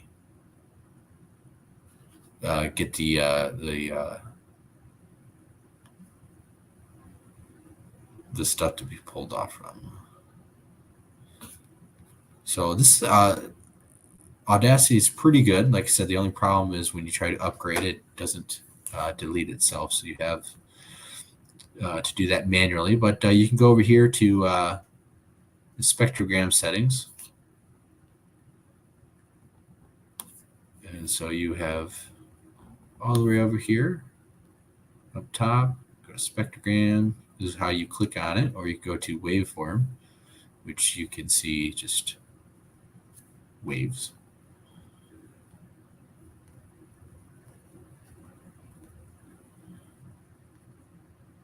Go to spectrogram, you can see the spectrogram. This version, now there are different programs that have different styles of spectrograms and different ways of looking at it. I got used to this, and I actually prefer this compared to other stuff, even though this is free. This is open source, free for everyone and stuff. You can change the color and stuff, so you might be able to view stuff in a little bit different ways. You can see how the lines here look different from the lines up top right? One side of the speaker versus the other side of the speaker type of stuff. So mess around with this, learn to do some of the stuff. It's pretty cool. It can do a lot more things than just video record. Now you do need to have your audio files saved in MP3 or WAV format, or there's a couple other formats that it does accept, but there are a lot of audio codecs that it does not accept. So if you have your audio recorder set up, which mine is set up, I have to change it back to WAV. It's set up in a codec to where I basically have to go in and change that to be able to be read through Audacity. So there's some technical learning when it comes to it and playing around with it and all this, but it's very, very fun stuff, very cool stuff. A lot of stuff, pretty cool stuff you could do. More stuff than I know what to do with at this moment.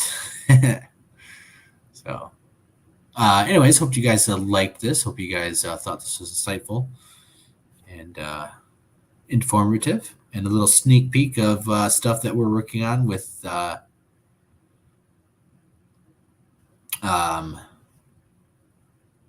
some stuff that we're working on with right now from the 168 and from, well, I didn't show you guys from my previous outing, but I'm working on stuff from the previous outing that shows some rare instances of coyotes making sounds that sound like women screaming, that sound like what some people might misrepresent as Sasquatch. But we do have some wood knocks in there. We do have some interesting vocals. We do have some, it's hard to describe. There's one instance where it sounds like there's a coyote, and either the coyote makes some very weird noises and stuff, and it is far away, so it possibly most likely is that. But it does sound kind of almost mechanical sounding too, so it's very interesting if it's something along with the coyote or if it's the coyote. There is, in this particular section, and you can see it on the spectrograph, which is even more awesome. It's pretty far away, but basically there is a solid strip of amplified frequency buzzing is what it sounds like. Like you hear the background noise, and then you see this little strip, and it's just a couple numbers on the graph. It's not major. It's only anyways, it's just a very small, thin little thing, but it's a little couple seconds. Anyways, you hear the background frequency, the background noise, the buzzing, and all of a sudden, when it hits that strip, it's like this amplified buzzing frequency sound, and all these dogs start barking off. Now it's in the background of stuff, so for some people, the dogs would be a little bit harder to hear. But with people with good headphones, you can clearly hear dogs sounding off to the sound, like this little strip of. I'm not saying it's infrasound because it's above the range of where humans can hear. So I'm pretty sure. I have to check the ranges, but I'm pretty sure it's above the range, so we would be able to hear it. But this, and it's on the graph, this little amplified buzzing frequency noise has all these dogs barking off, and it does sound weird. So I'm pretty excited about it. And then we do have some wood knocks. We do have let's see, what did I write down? Mysterious background noise, a fluttery sing-song type of call, which might be a coyote in the background, but it does sound. Oh, there is some interesting. I don't know if Jeff from Pine Island Research would ever watch this, especially this far into the program or late into the program. But there are some interesting coyote sounds that are fluctuating. I don't think that they're going like the A to O sound or the O to A sound, but they are definitely this one vocal chording of this one particular thing. It does it does go up and down in a range that is very peculiar, I would have to say. Definitely if it is a coyote call, and it might be, it's definitely one of these rare sounding coyote calls. So I do have that marked and actually ready to go, but it's 3 hours and 19 minutes in, and this is stuff that I still am working on and very excited about. And then I also have slight movements of stuff that goes up to the recorder. We have a buzzing gulping sound. It's just after I walk into the car. So I was out there and stuff, and it was like midnight or something. And I go out there for a little bit, and then I go back to my car, and I basically pass out for a little bit, thinking that, I'm sitting duck in the car. So I have my audio record going on top of the car, and there's this buzzing gulping sound when I close my door and stuff. It's really weird. I'm not sure what it is. And I don't remember me doing anything in the car that sounds like this. So it's some type of buzzing gulping sound, which is interesting. We have metal buzzing sound. We have the buzzing, or I wrote down infrared or infrasound, because it's that buzzing distortion that makes the dogs go crazy, although it is above infrasound levels. And then we have knocks. So we do have I have section of cars going by the highway, and you can hear the sound of the reverberation of the cars on the highway rumbling, and that does sound different than the buzzing gulping sound, and it sounds different than the metal buzzing sound or the buzzing infrasound is what I wrote down, but the buzzing sound that gets the dogs going. And then I have some mystery sounds that I just put question mark, as I have no idea what to compare it to. So quite a few bit of hits on that one. And still going on the 168 stuff. There's the middle section to go through. Because I basically started listening to the 168 stuff. You get a couple hours in, and after listening to all these taps, I want to skip around a little bit. I don't want, I want to find something interesting. And I did find some interesting stuff. Some of the stuff we showed you guys of a more traditional wood knocking sound. But I have several hours to keep manually go through on the 168, and to do this too, to manually go through the more recent audio that is 7 hours or 4 or 7 hours worth. So a lot of work to be done, a lot of stuff to be done, and there's a lot more from the 168 also. So hope you guys enjoyed that. A little sneak peek, and first and only seen here heard here on from the 168. No one else has the audio, or no one else is working on the audio, I should say. I believe there's only one person, Mark Zaski, who has the hard drives of everything on there. So he would have to listen to the 18 hours worth and find all the stuff that I found, and then show it to you guys. Other than that, I will definitely put that out there as I work along. I got a lot of different things I'm working on, so sometimes I get stagnated doing this thing, and then I jump onto something else, because it's a lot. Sometimes you get you get excited by finding a little piece of evidence in this audio that you didn't really realize it there, and that kind of gets your spirits going and fire pumping, blood going, and you get excited and stuff, and then when you jump back to these other stuff you've been a little bit more stagnated on, you have a little bit of fresh breath of fresh air and a little bit more time to think about what you want to do, and or not get frustrated that you spent 3 hours listening to every single line that was nothing, until you listened to the one that sounded like a tree knock, and now you found a couple others, and now you have some vocals that are odd sounding and in the background, and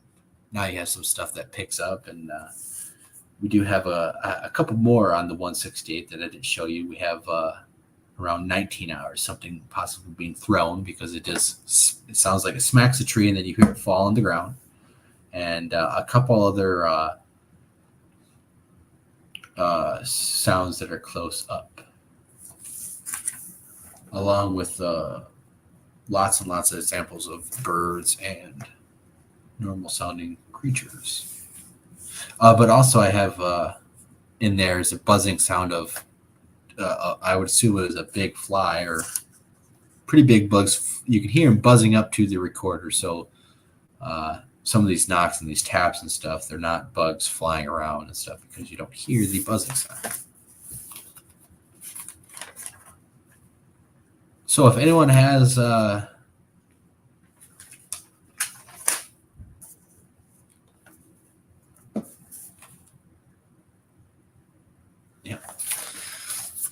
So if anyone has audio and they don't know where to start and they don't really know how to go about it, I would download Audacity. It's a free program. You get it for Windows, Mac, all that. And download it. Try to upload your sound files to it. If you can't do in that codec, you need to change the codec of your sound files to MP3, as it's the most basic and widely accepted one, I would assume. Try that. Should be able to upload that. It'll take a little bit of time, but once you do that, change it over to spectrogram. Go click on the little hourglass to zoom in on the spectrogram, and you want to get the every second notch or every 5 seconds, depending on how close you want to look and how. Like I said, if you look at the spectrogram, I should probably pull it up again. But if you look at the spectrogram and you're zoomed way out, because you want to look at a lot of stuff all at once, you're going to miss some of the stuff when you zoom in. It's the more quiet or subtle stuff that you're able to see in the spectrogram. But if you're zoomed out enough, you're not going to pick up that detail. So I love doing audio stuff. I think it is the best passive way to research for Bigfoot. All you got to do is throw some audio equipment out there, especially if you're able to do it for a couple of days and stuff.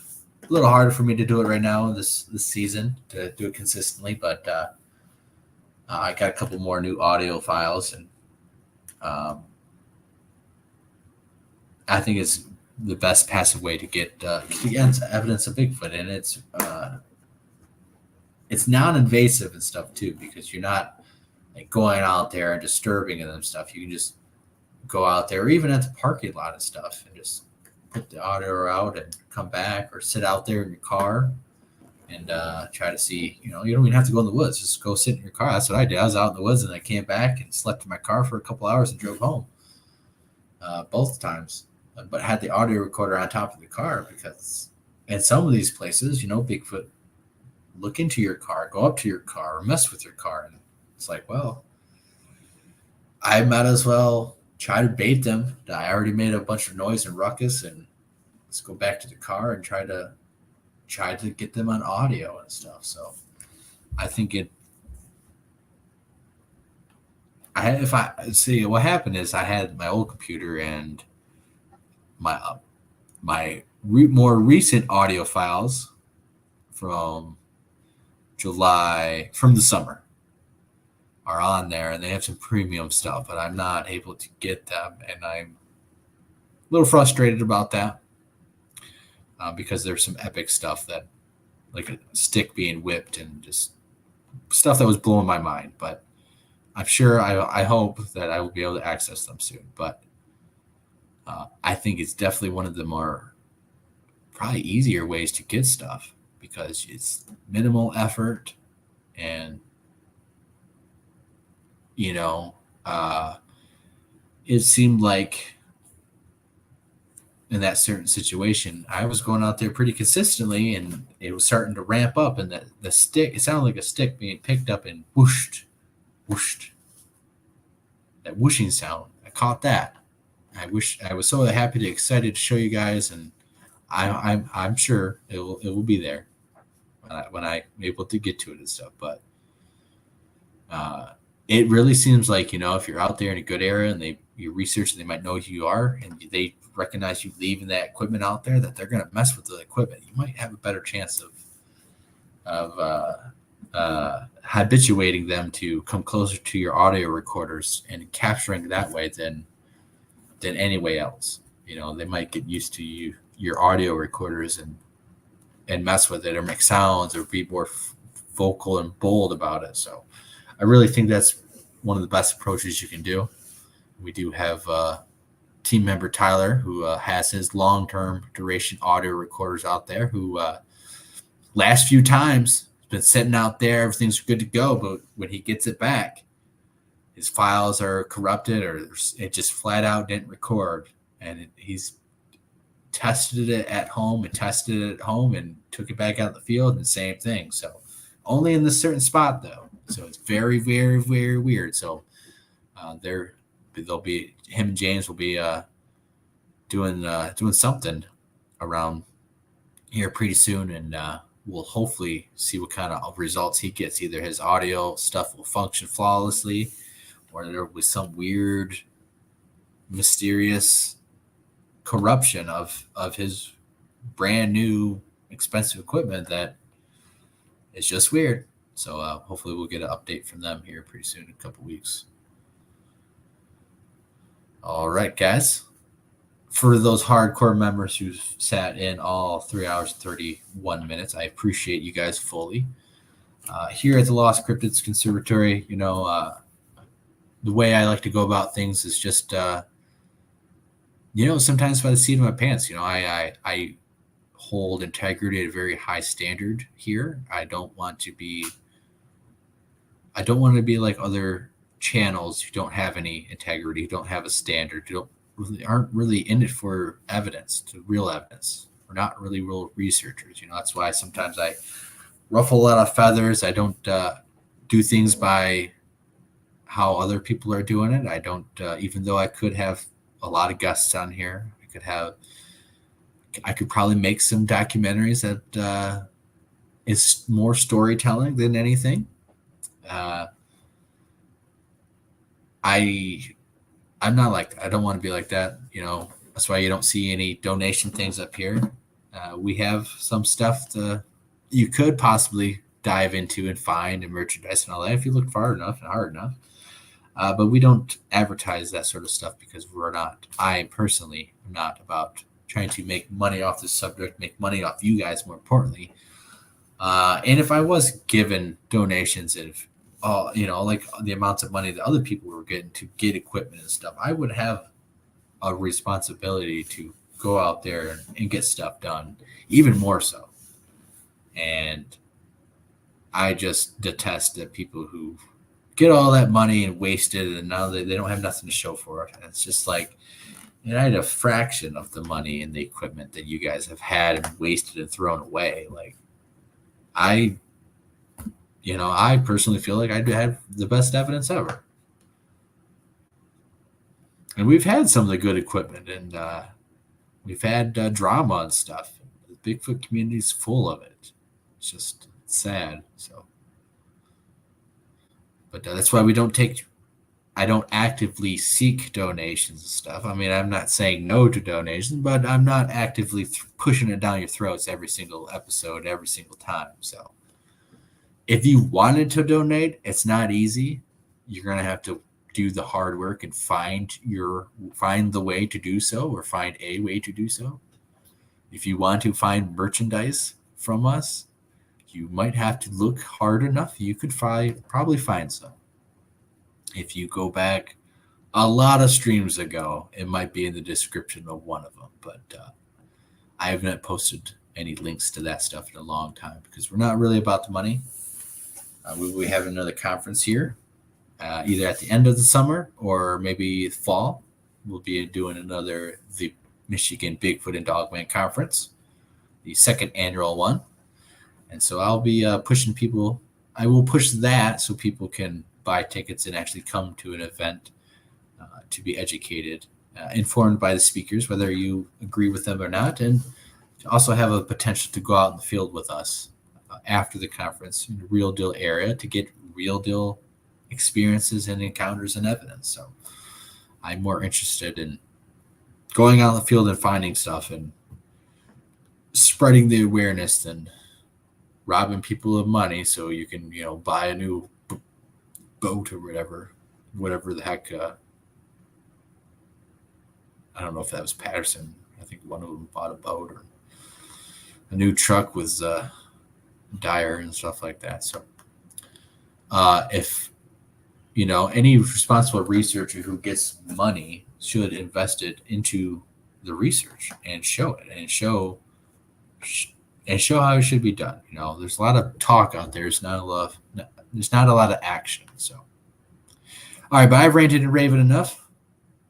I just keep on flowing like a river. I'll just keep going and going and going and flowing and flowing. So I have a lot of stuff. It's funny. I think some of you guys might think I'm very talkative. I won't stop talking. I won't shut the fuck up. But if you met me in person and stuff, I'm actually like the almost complete opposite. I'm actually very quiet and almost shy sometimes. I'm actually very, I'm a quiet person and stuff. I really don't speak up unless I think there's something that should be said or needed to be said. And so when I'm talking to you guys' ears off right now and stuff, it's almost not how I am in real life, and almost have to,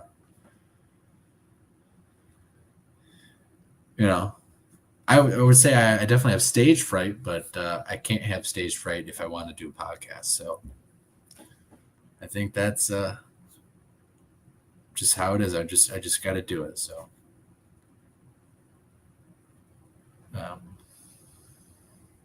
Yep, I think we'll save that. All right, so everyone, God bless. Keep safe.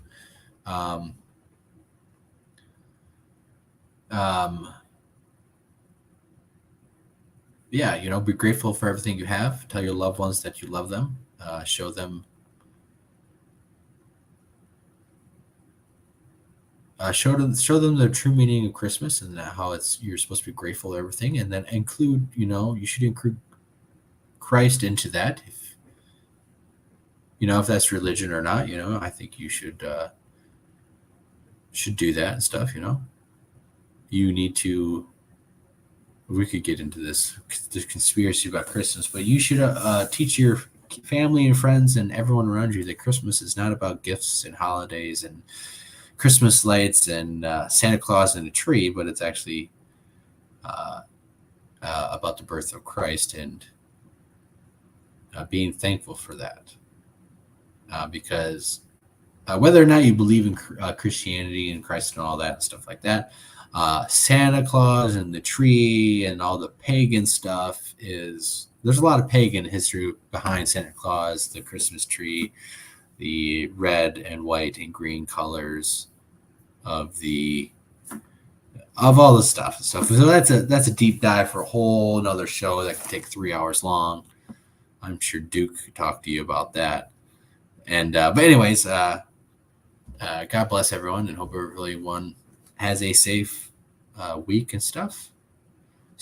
Tune in to Nikki's show for tomorrow. I believe she's having one tomorrow. And I will try to be there in the chat. All right. Everyone, good night. See you the next time.